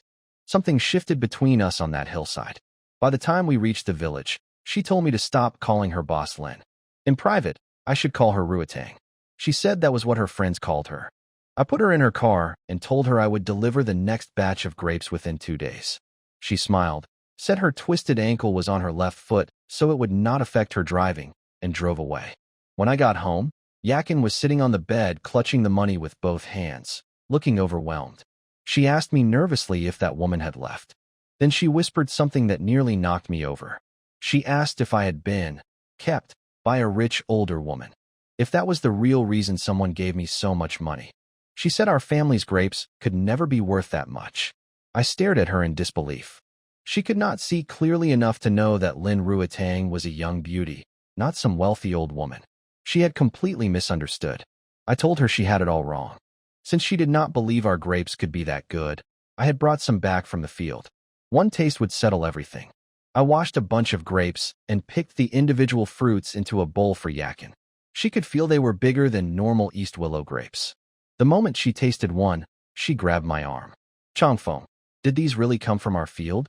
You didn't buy expensive grapes just to make me happy. She looked so anxious, so afraid to hope. It broke my heart. I sat beside her and explained everything. I told her Lin Ruatang was not some old rich woman. She was a young, beautiful businesswoman. Nobody was keeping me. The grapes were real, grown from a special method I had developed. Lin Ruetang had bought them at 50 yuan per gene, and she even wanted to sign an exclusive deal with me. Yakin finally believed me. But when I mentioned how impressive Lin Ruetang was, I noticed a flicker of something sad in her expression. Then she said something that hit me like a punch. She told me I should stop wasting money on her and start saving for a bride price and a proper house. She said I was old enough to find a wife, and that living with a half-blind woman was no future for me. She said the village would talk, and she did not want to be a stain on my reputation. I panicked. I grabbed both her hands and pressed them against my chest. I told her I would never leave her. If finding a wife meant losing her, then I would stay single forever. I said she was the best woman in the world to me. She was stunned.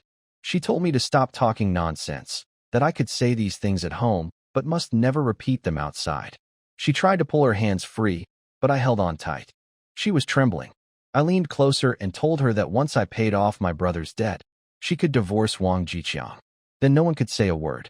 I told her that money meant nothing to me if she was not there to share a good life. She could not speak.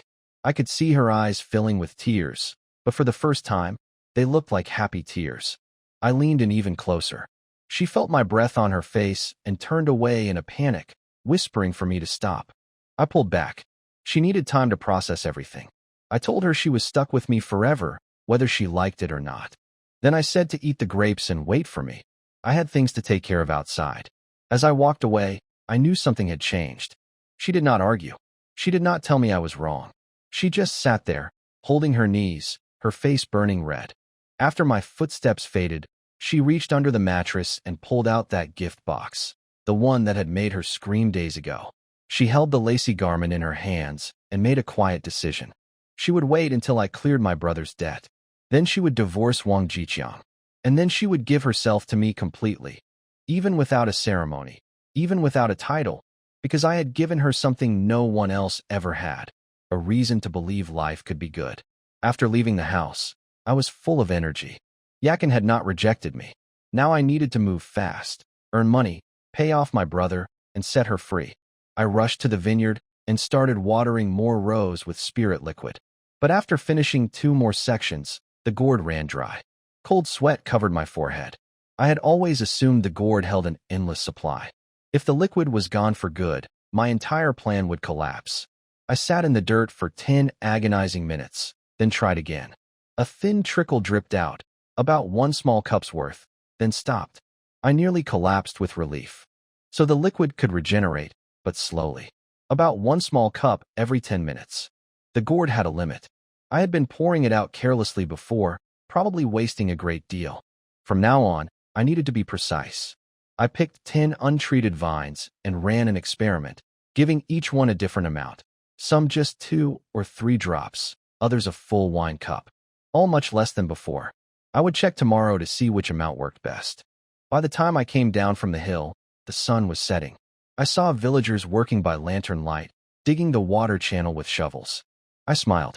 Li Zugan had paid up. He had no choice. Meanwhile, Li Zugan sat at home drinking in a rage. Li Ting sat across from him.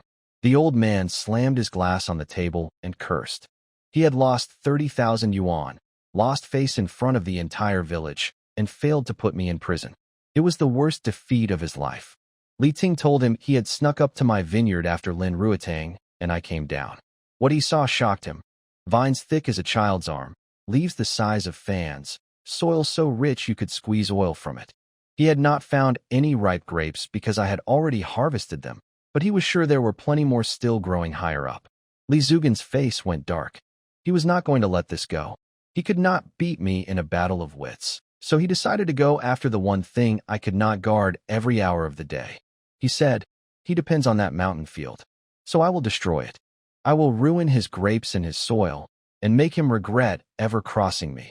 I was not there to witness what happened that night at Li Zugan's house, but I learned the full story later. Li Zugan had bought 2 large bags of coarse salt. His plan was vicious. Carry them up the mountain in the dark and dump the salt all over my vineyard. Salt would kill the grape vines overnight and turn the soil into barren wasteland where nothing could ever grow again. He wanted to destroy not just my crop, but the land itself. He and Li Ting were heading out the door with the salt bags when a BMW pulled up outside. Li Zugan recognized the license plate immediately and told Li Ting to leave. This visitor was someone he could not afford to keep waiting. The man who stepped out was Wu Qi, a manager at Hui Huang Fruit Store, the biggest competitor to Lin Ruotang's shop. Hui Huang had 5 locations across the county and was backed by the Chai family, the most powerful clan in all of Zishan County. The Chais had built their fortune from mining, then expanded into entertainment, restaurants, and retail. They controlled both the legal and illegal sides of the county. Nobody crossed them. Wu Qi was furious. He had heard about my premium grapes. The whole county was buzzing. The upper-class circles were treating my fruit like luxury gifts. Lin Ruotang's store was stealing customers from Hui Huang left and right, and Wu Qi's boss wanted answers. He had come to order Li Zugan to seize my grape supply and redirect it to Hui Huang. When Li Zugan proudly told him about his plan to salt my fields, Wu Qi nearly lost his mind. He called Li Zugan an idiot. The boss did not want the grapes destroyed. He wanted them for himself. If Li Zugan ruined the source, Wu Qi's boss would make sure Li Zugan never served as village chief again. Li Zugan went pale. He knew Wu Qi was not bluffing. The Chai family had the power to crush him. Wu Qi reminded him that all the dirty things Li Zugan had done over the years, the land grabs, the embezzlement, the kickbacks, could be exposed with a single phone call. Li Zugan begged for time. Wu Qi told him he did not care how it got done, only that it got done fast. Then he drove away. Li Zugan stood in the dark, sweating through his shirt. For years, he had been taking kickbacks from Wu Qi. He had convinced the entire village to switch to growing grapes, then funneled all the harvests to Hui Huang at prices he controlled, skimming money off every transaction. It had made him rich, but it had also put a leash around his neck. Now that leash was being yanked tight, and I was the reason. I did not witness what happened that night, but I pieced it together later. Li Zugan had been ready to destroy my vineyard with salt. But Wu Qi's visit changed everything. Instead of ruining the grapes, Li Zugan now needed to steal my supply and hand it to the Chai family's fruit empire. The full story of Li Zugan's corruption ran deep. Years ago, he had convinced every family in the village to grow grapes after discovering the soil produced good fruit. Then he set himself up as the middleman. He bought from villagers at 3 yuan per gene, sold to Hui Huang at 4.5, but gave the villagers fake receipts showing 3 yuan as the sale price. The difference, 1.5 yuan on every single gene from the entire village, year after year, went straight into his pocket. Even Li Ting did not know about this arrangement. Li Zugan kept it between himself and Wu Qi alone. The next morning, Li Zugan showed up at Yurao's door. She came out yawning and stretching. I could imagine his eyes crawling all over her. He asked to come in. She refused to open the gate at first. He promised to stay in the yard, then played his trump card. He reminded her that her daughter was still at his house. She had no choice but to let him in. He told her he wanted to make peace with me and asked her to act as a go-between. She did not believe a word of it. The man had been publicly humiliated yesterday. He would not be begging for reconciliation this quickly without a hidden motive. She told him to speak plainly or leave. So he revealed his offer. He would trade my family's poor mountain land for a plot of good farmland in the valley. Yurao was stunned, not because the offer was generous. She understood exactly what he was doing. My grapes only grew on that mountain soil, nourished by my secret method. If I swapped my land for flat land, I would lose the vineyard entirely, and Li Zugan would take control of the field that produced the most valuable fruit in the county. She realized then that Li Zugan's shamelessness truly had no floor. Li Zugan threatened Yurao that morning. I found out later. He wanted her to convince me to swap my mountain land for a piece of flat farmland. If she refused, he said he would sell her baby daughter to human traffickers. He did not care that the child was his own granddaughter. He called her a worthless girl, not worth feeding. Yurao collapsed on the ground crying. But Li Zugan felt no pity. He told her to use her body to persuade me, to whisper in my ear after we were done, when I would be easy to manipulate. He gave her 1 day to deliver an answer. He left whistling, proud of his scheme. If Yurao succeeded, he would control my grape supply and hand it to the Chai family. If she failed and told me about it, he figured it would drive a wedge between us. Either way, he thought he would win. I knew nothing about any of this. I was up on the mountain running experiments. The results of yesterday's test were clear now. All 10 vines looked the same on the outside, plump, beautiful grapes. But when I picked one and bit into it, I nearly threw up. The flesh was mushy like cotton, sour and bitter. A few drops of spirit liquid had been enough to make them look perfect, but completely worthless inside. I was glad I caught it before wasting liquid on the remaining rows. After careful testing, I found the right amount, about 1/3 of what I had been using before. That was the minimum needed for the grapes to be genuine all the way through. Any more was wasteful. Any less produced beautiful fakes. With this new ratio, I watered 3 more rows using half a gourd's worth of liquid. Then I waited to watch what happened. About 10 minutes later, I witnessed the transformation with my own eyes for the first time. The thin, sickly vines thickened visibly. The leaves began to stretch and grow without any wind. Then the shriveled grape clusters started swelling like balloons, slowly filling out into round, glossy perfection. I was still marveling at this miracle when I heard a faint sound behind me. Something moving, getting closer. I spun around. 10 meters away stood a black wolf. It was bleeding from the face, painfully thin, and limping on a broken leg. It stared straight at me. While I was checking on the vines, I heard something behind me.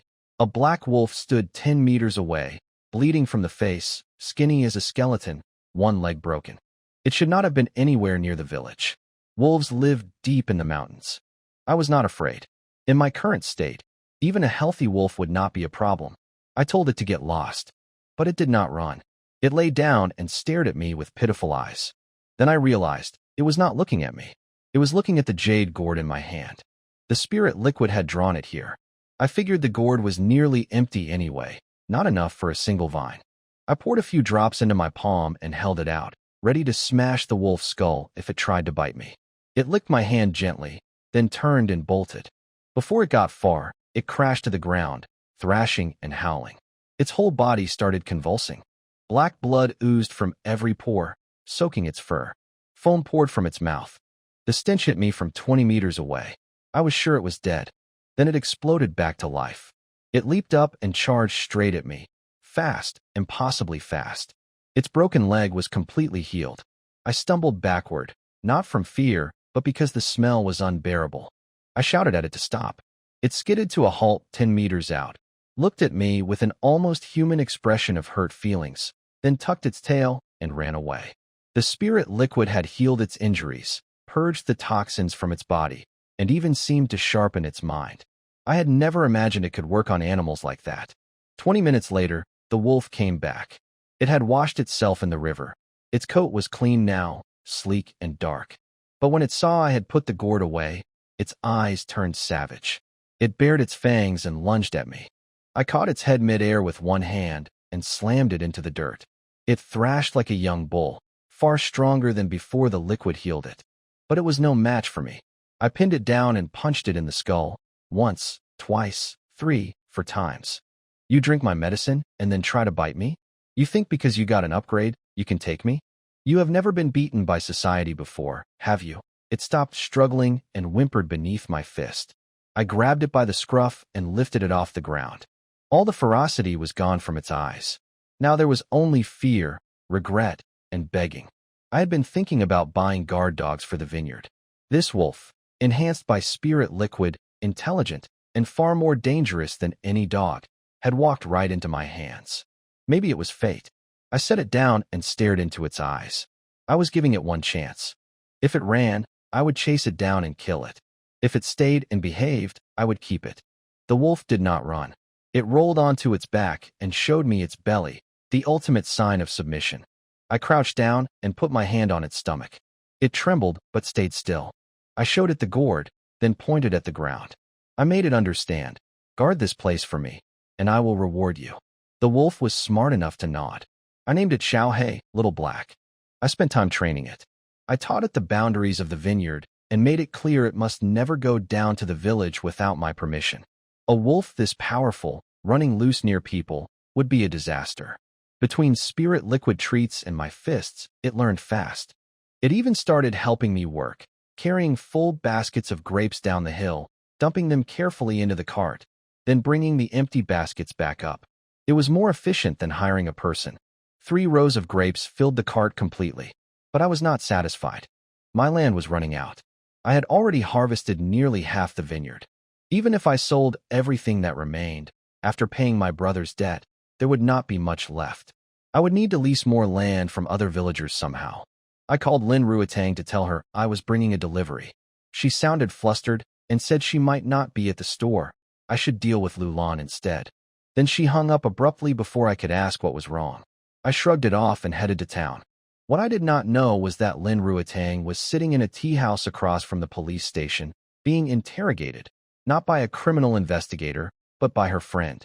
The woman sitting across from her was named Chu Li, a stunningly beautiful police officer with short hair, sharp phoenix eyes, and an explosive figure even her uniform could not hide. She radiated cold authority like a frost queen. Chu Li had confronted Lin Ruetang about something strange. She said they shared a mysterious connection, a kind of psychic link where they could sense each other's feelings and even physical sensations. They had made an agreement long ago. Neither would have intimate physical contact with a man without the other's permission. Yesterday, when I treated Lin Ruetang's ankle on the mountainside, Chu Li had felt it too. She was furious. She demanded to know who the man was. Lin Ruetang insisted it was just an accident, a sprained ankle that someone helped her with. Chu Li did not buy it. She noticed Lin Ruetang's nervous habits, the way she held her teacup too high to hide her expression. When Chu Li heard that the man would be delivering grapes to the store today, she stood up and headed straight for Lin Jixian. By the time I pulled up on my three-wheeler, both women were standing outside the shop. Lin Ruetang looked anxious. Beside her stood the most striking woman I had ever seen in a police uniform. Cold, wild, magnetic. Before Lin Ruetang could say a word, the officer fixed her icy gaze on me and demanded, "Who are you? Where are you from? What is your name?" The moment I pulled up to the store, a woman in a police uniform locked eyes with me like I had killed her family. She demanded my name, where I was from, everything, like she was interrogating a criminal on the street. I did not flinch. I told her I had no reason to answer questions from a stranger, badge or no badge. That made her even angrier. Her fists clenched so tight I could hear her knuckles crack. The customers nearby backed away, whispering that I must have a death wish for talking to this officer like that. Lin Ruetang stepped between us and told me to ignore her, that the woman had mental problems. The officer nearly exploded. Ruetang turned on her and told her to stop causing trouble at her business. The woman, Chu Li, I learned later, pointed at me from her police car window and said she would remember me. Then she slammed the door and drove off. I asked Ruetang if that woman was her enemy. She laughed bitterly and said no. Chu Li was actually her friend, but their relationship was complicated. I found out later just how complicated. Ruetang and Chu Li shared some kind of psychic bond. They could feel each other's physical sensations. They had discovered it in school and made a pact. Neither would have intimate contact with a man without the other's permission. Yesterday, when I was massaging Ruetang's ankle on the mountainside, Chu Li had been sitting in a meeting at the police station. She suddenly felt tingling in her feet, her whole body going soft and electric. Her face flushed red in front of all her colleagues. She fled the room in humiliation and had to shower and change clothes afterward. She was convinced I had deliberately taken advantage of Ruetang. Combined with a childhood trauma, a tutor had tried to assault her when she was young. She hated men on principle. I was now the specific man she hated most. I knew none of this at the time. I just shrugged it off and started unloading the grapes. Meanwhile, parked around the corner in a BMW, Wu Qi from Huihuang Fruit Store was watching the whole scene. He picked up his phone and called Zheng Matzi, the bully from the market who I had kicked across his own stall. Wu Qi asked him about the incident. Zheng Matzi cursed and swore that if he ever saw me again, he would break my legs. I was riding home on the empty three-wheeler, humming a song, counting my money. Almost 20,000 yuan today. Life was looking up. Near the edge of town, the road narrowed where it turned into the country lane toward the village. I heard an engine roaring up behind me. Fast, too fast. My instinct screamed.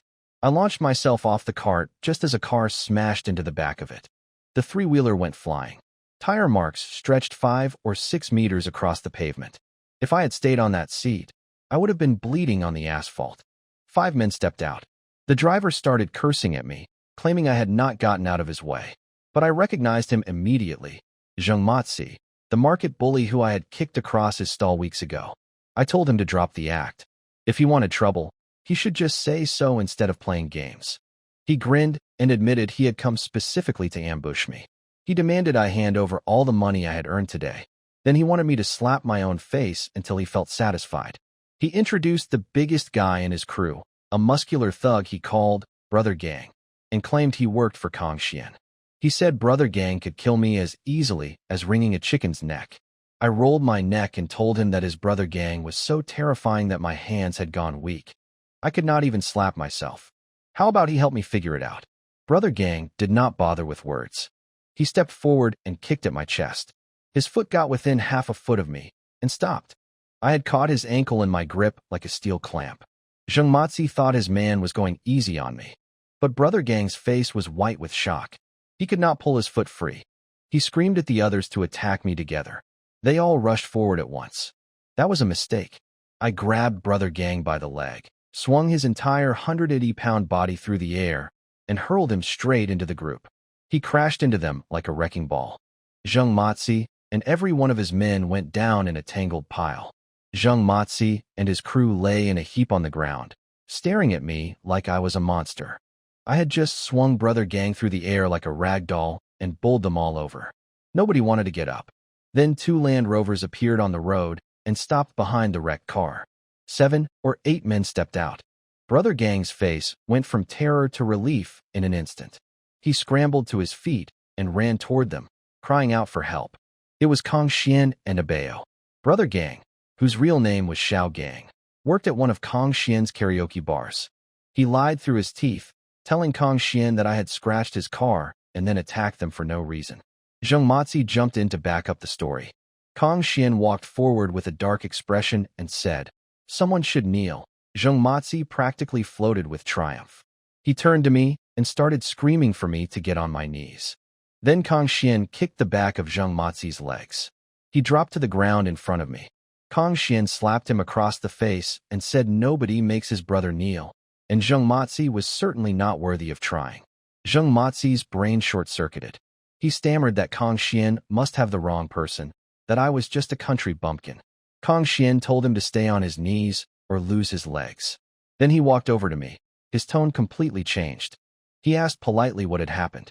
I told him briefly that Zheng Matzi had a grudge and ambushed me on the road. Kong Xian apologized for his man's stupidity and offered to let me decide their punishment. I waved it off. I had not been hurt, just lost a 3-wheeler. Once we got in his car, Kong Xian pulled out 50,000 yuan in cash. He said it was the consultation fee for my treatment, the one he had not paid last time. He told me if it was not enough, I should name my price. I took the 50,000 from Kong Xian without hesitation. He had offered it sincerely, and I was not going to insult him by pretending I did not need it. He also gave me a set of high-quality acupuncture needles he had ordered from the provincial capital. I treated him right there in the car. This second session was much easier. No screaming pain, just a warm, soothing feeling. Afterward, I gave him another prescription and told him his condition was nearly cured. 2 more doses of medicine, 1 final checkup, and he would be done. No more needles. He insisted I call him Brother Xian instead of Boss Kong. I told him to drop the Mr. Wang and just call me Chong Feng. We exchanged phone numbers. He said if I ever needed anything, I should not hesitate to ask. He drove me home since my 3-wheeler was wrecked. At the village entrance, I told him to let me off. The roads inside were too narrow for his car. As I walked home, I was eager to share the good news with Yakin. But from a distance, I saw her standing outside the gate, something she had not done since her eyes were injured. When I got close, I saw the handprint on her face. Someone had slapped her. My vision went red. I asked who did it. She grabbed me and tried to push me away, whispering urgently that my brother Wang Jiqiang was back and was in the outhouse. She begged me to leave before he saw me. Too late. He came running out from the back, pulling up his pants, reeking of alcohol. I wanted to tear him apart for hitting her, but Yakin held me back and dragged me inside, saying we should not give the neighbors a show. Wang Jiqiang slammed the door shut behind us and demanded the money. Word had reached him that I was earning good money from grapes. I pulled out the 50,000 yuan, every bit of what Kong Xian had just given me, and held it out. I keep my promises. 50,000. Count it. Now divorce my sister-in-law. His eyes went wild with greed. He snatched the money and counted it 3 times. Then he stuffed it in his jacket and turned to leave. I blocked the door. We had a deal. The money for the divorce. Sign the papers. He laughed in my face. He called me a stray his parents picked up from the snow, said taking my money was his birthright, and told me I should be grateful his family saved my life. He refused to honor our agreement. I took a deep breath. I owed his dead parents everything. That was the only reason this man was still standing. I slapped his pointing finger away from my face and said, "You are not leaving this house until you give me a clear answer. And you are not keeping that money without keeping your word." Wang Jiqiang had hated me since we were children. When we were small, he once tried to drown me in the family water tank. Our parents came home just in time. He got beaten for it, but instead of learning his lesson, he only resented me more. After they died, the abuse got worse. I was his punching bag, his slave. Now this slave was fighting back, and he could not handle it. In a drunken rage, he pulled a knife from his belt and stabbed at me. Yakin screamed. I caught his wrist and squeezed until his fingers went limp and the blade clattered to the floor. He howled for me to let go, begging through tears. I threw him aside. For the sake of our dead parents, I would not cripple their only blood son. But I demanded he settle things with Yakin today. His eyes shifted. Li Zugan had told him about my premium grapes and how much money I was making. He was no longer satisfied with 5,000. He wanted 200,000 yuan for the divorce. Then he said something that made my blood boil beyond anything I had felt before. He told me, right in front of Yakin, that he had never been able to touch her. He had gotten frostbite on his wedding night that left him permanently unable to perform. He said she was unopened merchandise, and that 200,000 was a bargain for a woman no man had ever had. Yakin nearly fainted from shame and fury. He kept going. He said if I refused, he knew rich men who would pay good money for her. He could sell her for 100,000 easily. I grabbed him by the collar and told him to shut his filthy mouth. I agreed to the 200,000, 1 month to gather it. We wrote a contract on the spot. I warned him. If he broke his word this time, I would kill him. Parents' memory or not. His smirk faltered. He swore he would honor the deal, signed the paper, and left with the 50,000. At the doorway, he glanced back and saw Yakin crying in my arms through the window. His face twisted with spite. He muttered something I could not hear, but I could read his expression clearly enough. He was not done with me. In his mind, I was still the stray his parents picked up from the snow, and he planned to bleed me dry for the rest of my life. But this was his last chance. If he betrayed me again, I would owe the dead nothing. Yakin cried until she could barely breathe. I held her and told her I was sorry for not protecting her better. She covered my mouth and said none of this was my fault, that she was a curse on everyone around her. She told me to leave and never come back. Then I saw it in her eyes, that look of someone who has decided to end things permanently. My blood went cold. I crushed her against my chest and told her that if she did something to herself, I would kill Wang Jiqiang the next day and die alongside him. I meant every word. I told her not to worry about the money. The 50,000 I had just given my brother came from treating Kong Xian, not from grapes. I had skills beyond farming. She did not fully believe me. Who pays 50,000 for one treatment? But my words reached her. She smiled through her tears and called me a fool. Then she made me a promise. She would not do anything reckless. She wanted me to heal her eyes so she could finally see my face clearly. She told me to go make her medicine. I let out a long breath. She had stepped back from the edge. I went to the outer room to boil medicine and heat bath water. When I brought the hot water inside, Yakin was sitting on the bed wrapped in a thick blanket, hugging her knees. I told her the blanket was too heavy for acupuncture. I could not push needles through it. She whispered, head down, that she would change to something thinner later. After she drank her medicine, I turned around to give her privacy to prepare. A full minute passed in silence. Then her trembling voice said I could turn back. When I did, every bit of composure I had built up shattered instantly. She was not under a sheet. She was not under a blanket. She was wearing the gift, the one from the shop owner that had made her scream days ago. The lacy, barely there garment I had never actually seen until this moment. It clung to every curve of her body, leaving almost nothing hidden. This was her decision.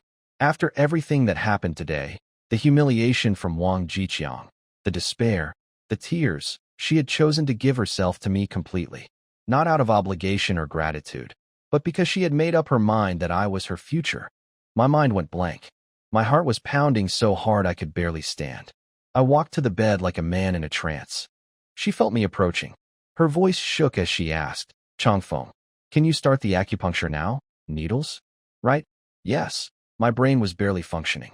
Yakin was lying on the bed wearing that gift, the lacy thing that had made her scream when she first saw it. She had put it on for me. After everything Wang Jiqiang had said today, after the humiliation and tears, she had made her choice. I closed my eyes. I could not look at her and still think straight. I fumbled for the needle case, found her head by touch, and placed the paralyzing needle in her neck first. Then I worked through the rest of the acupuncture by memory and feel, keeping my eyes shut the whole time. After the needles, I massaged her to help the medicine absorb. I honestly do not remember how I got through it. When I pulled the last needle, her arms wrapped around my neck. Every shred of restraint I had built up collapsed. I leaned into her. Then she whispered, "Be gentle." Those two words hit me like a thunderbolt. My mind snapped awake. Her body was not fully conditioned yet. If I went through with this now, it would disrupt the activation of her water-charmed sacred body. One moment of weakness could cost her the chance to ever see again. I bit my tongue hard enough to draw blood. The pain cleared my head. I pulled away and threw the thick blanket over her. She went white. Tears spilled down her face. She whispered that she was shameless for throwing herself at me. I panicked. I grabbed a towel and started wiping her tears, stumbling over my words. I told her she was the most perfect woman I had ever known. I said I wanted to do things properly, get the money together, force Wang Jiqiang to sign the divorce, and then be with her openly. No one would ever have the right to gossip about her. She held still, listening. Slowly, the color came back to her cheeks. She asked if I truly meant it, and was not just rejecting her. I swore on my life. Then I reminded her that she had felt the proof of my sincerity just moments ago. She yanked the blanket over her face and told me to stop talking. I told her to take her bath before the water got cold. As I stood to leave, she peeked out from under the blanket and said softly that whenever I was ready, she would be waiting. I fled the room, dumped a bucket of ice water over my head in the yard, and stood there steaming in the night air until my pulse returned to something resembling normal. I decided to go check on the vineyard and walk off the energy. But as I headed toward the hill, I saw a familiar figure in the moonlight, Li Zugan, walking away from Yurao's house with a dark expression. I ran to her door and knocked. From inside, her voice came hoarse and furious. "Li Zugan, are you back again? I would rather die than agree. If you touch my daughter, I will take you with me." My heart sank. He had been pressuring her again. I called out, "Yurao, it is me. Open the door." I knocked on Yurao's door. She thought I was Li Zugan coming back and screamed that she would rather die than agree, and that if he touched her daughter, she would take him down with her. I called out that it was me. I heard a crash, a basin hitting the ground, water splashing everywhere. She told me to wait. When she finally opened the door, her eyes were red and swollen from crying, but she forced a smile and claimed she had just been washing clothes. I locked the gate behind me, pulled her inside, and told her to stop lying.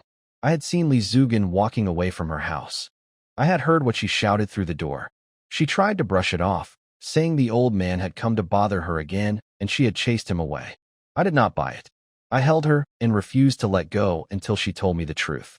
She broke down crying in my arms. After some persuading, she finally told me everything. Li Zugan wanted her to convince me to swap my mountain land for a piece of his flat farmland. If she refused, he threatened to harm her baby daughter. He had given her 1 day to deliver my answer. I stared at her for a long moment.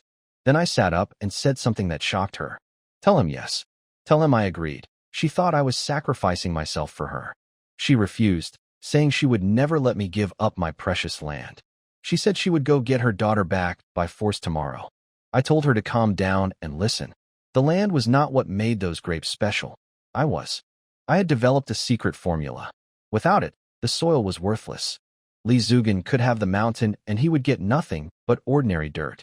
Better yet, I had been worrying about how to get more land. Li Zugan was offering me exactly what I needed, and he did not even know it. Her eyes went wide. She asked if I was telling the truth or just comforting her. I told her to think about it. Why had our family's terrible land suddenly started producing miracles right when my mind recovered? The answer was obvious. I told her to go to Li Zugan tomorrow and say she had convinced me. I would handle the rest. he would end up worse off than before. After she calmed down, I left her house and headed up the mountain with a large plastic bucket. I had work to do. At the vineyard, I called for Xiaohei. No answer. The wolf was gone. I cursed its ungrateful nature and got to work alone. I watered the remaining vines carefully. The one closest to the path got a full dose of spirit liquid, enough to produce genuine premium grapes. All the rest got only 2 or 3 drops each, just enough to make them look perfect on the outside while being worthless on the inside. This was my trap for Li Zugen. When he took over the land, he would find beautiful-looking grapes that tasted like garbage, and he would have no idea why. After finishing, I still had more than half a gourd of liquid left. I poured it into the plastic bucket. I needed to test whether the liquid could be stored in a regular container without losing its power. The gourd could only produce so much each day, and once I had new land to work, I would need every drop I could save. I stayed on the mountain until the early hours, waiting for all the vines to transform. After 2 hours, every grape looked plump and perfect. I picked one from the lotus vines and tasted it. Same horrible mush as before. I spat it out laughing. The trap was set. I picked a few real bunches from the one properly treated vine, ate one to wash out the awful taste, and brought the rest home for Yakin. In the morning, I found Yakin had gotten up early and cooked noodles for both of us. 2 bowls of hot noodles with pickled vegetables and boiled eggs. I was worried about her working in the kitchen with bad eyesight, but she told me her vision was much better now. She wanted to do something useful. I held her hand and told her to wait until her eyes were fully healed. After that, I would buy her lambs so she could raise animals again. She used to love keeping sheep and chickens before Wang Jiqiang sold them all for gambling money. He had even killed and eaten her sheepdog. She had cried for days over that, and he beat her for being too noisy. Her body had changed remarkably from the treatments and tonics. She was no longer the pale, skeletal woman she had been. Her skin was smooth, her figure filling out, her cheeks flushed with healthy color. It took real effort not to stare. After breakfast, I gave her the medicinal soup and some grapes to take away the bitter taste.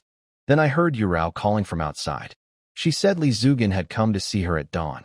She told him what I instructed, that she had convinced me to agree to the land swap, and that he should go home and wait. She was still nervous. She asked again if I had been telling the truth last night, or just comforting her. I rubbed her head and told her to relax and enjoy the show. I went inside to tell Yakin I was heading out. She smiled and said she would wash some clothes while I was gone.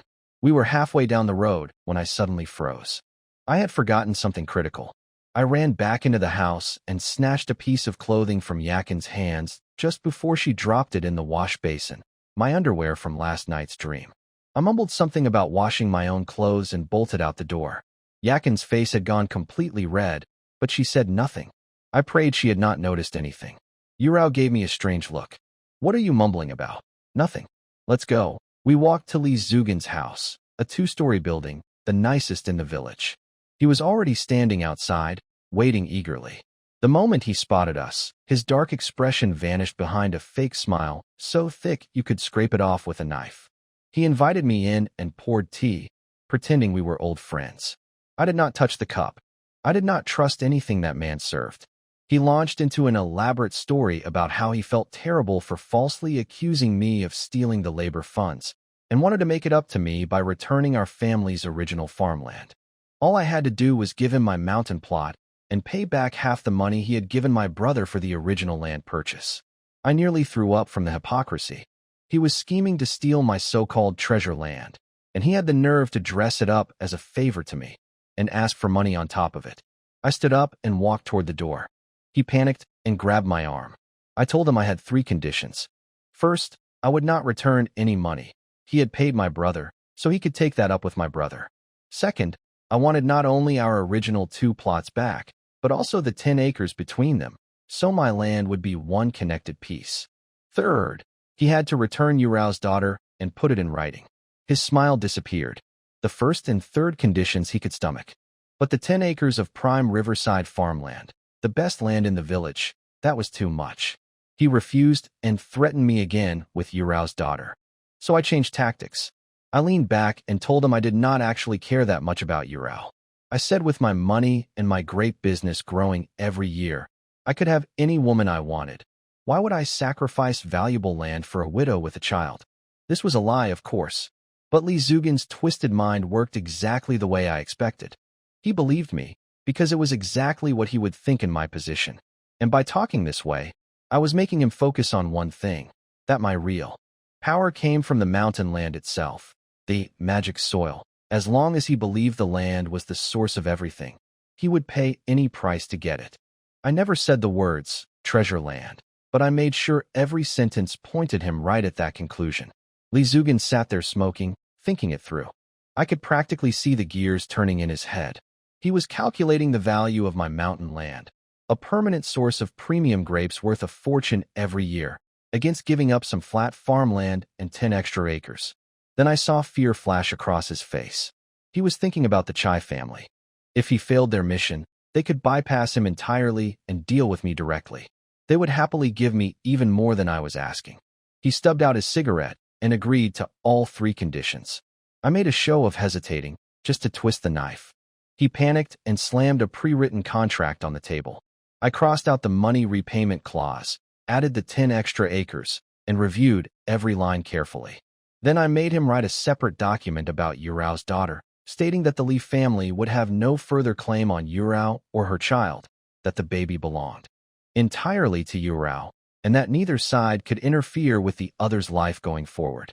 We called Yurao downstairs. She signed her name carefully and pressed her fingerprint onto the paper. Her eyes glistened with tears. After years of being trapped, her daughter was finally hers again. But Li Zugan was not stupid enough to hand everything over without checking first. He insisted on seeing the grapes with his own eyes before giving up the custody document. I agreed without hesitation. We climbed the mountain together. When he saw the thick vines and massive leaves, his jaw dropped. But there were no grapes on the front rows. I had already harvested them. He started to worry I had stripped the land bare. I led him further in, to where the untouched vines hung heavy with fruit. Rows of plump, glistening purple grapes, every one of them beautiful, perfect looking. He nearly lost his mind. I quickly picked a bunch from the one vine I had properly treated with full-strength spirit liquid and handed it to him before he could wander deeper into the rows where the fake grapes grew. He bit into one, and his eyes rolled back with pleasure. He ate half the bunch before forcing himself to stop. In his mind, every grape was money. I asked if he was satisfied. He tried to play it cool, saying the grapes were slightly better than expected. I turned to leave, pretending the deal was off. He caved instantly and pulled out the contract. We signed everything. He handed over the custody paper. The deal was done. The second the ink dried, his mask fell off. He told me to get lost and stay away from his new treasure land. I walked away without looking back, waving over my shoulder. Try not to regret this. He laughed and shouted after me. If I ever regret this, I will be your dog. I underestimated Li Zugan's pettiness. The moment I left, he ran to the village loudspeaker and announced the land swap to everyone. Every detail of our deal broadcast for the whole village to hear. He wanted witnesses. He wanted the trade locked in stone so I could never take it back. He even hired villagers to help him pick the grapes that afternoon, planning to rush them to the city and sell them before anything could go wrong. The whole village thought I was a fool. People said my brain had not fully recovered, that Li Zugan had tricked me out of a gold mine. Some felt sorry for me. Others laughed. I did not mind. Let them think whatever they wanted. In a few days, when Li Zugan's treasure land produced nothing but beautiful garbage, everyone would understand who the real fool was. Yurao reminded me that Yakin had probably heard the broadcast and was worrying herself sick. I slapped my forehead and ran home. When I pushed open the gate, I froze in my tracks. Yakin was sitting on a low stool washing clothes, just as she said she would. But behind her, barely half a meter from her neck, sat Xiaohei, the wolf. It had come down from the mountain, tracked my scent to the house, and was now squatting behind my nearly blind sister-in-law like a bodyguard the size of a small bull. My blood ran cold. One snap of those jaws, and she would be dead. I pointed at the wolf and hissed through my teeth. You, get over here. Now, Xiaohei whimpered. But before it could move, Yakin reached back and wrapped her arm around its massive head. Why are you yelling at it? She scolded me. This big dog is very sweet. Big dog. She thought it was a dog. Her eyes could not see clearly enough to recognize a wolf. She told me what happened. The wolf had appeared while I was gone. She was terrified at first, but it just sniffed her and rubbed its head against her. She touched it carefully, and it made happy sounds. It reminded her of Wang Kai, her old sheepdog that Wang Jiqiang had killed and eaten. The wolf had come back because after I gave it spirit liquid and beat sense into it, it had returned to the mountains, challenged the old wolf king, and won. But after becoming pack leader, it realized its pack mates were all stupid compared to it now. Life with me was better, so it abandoned the pack and came to find me.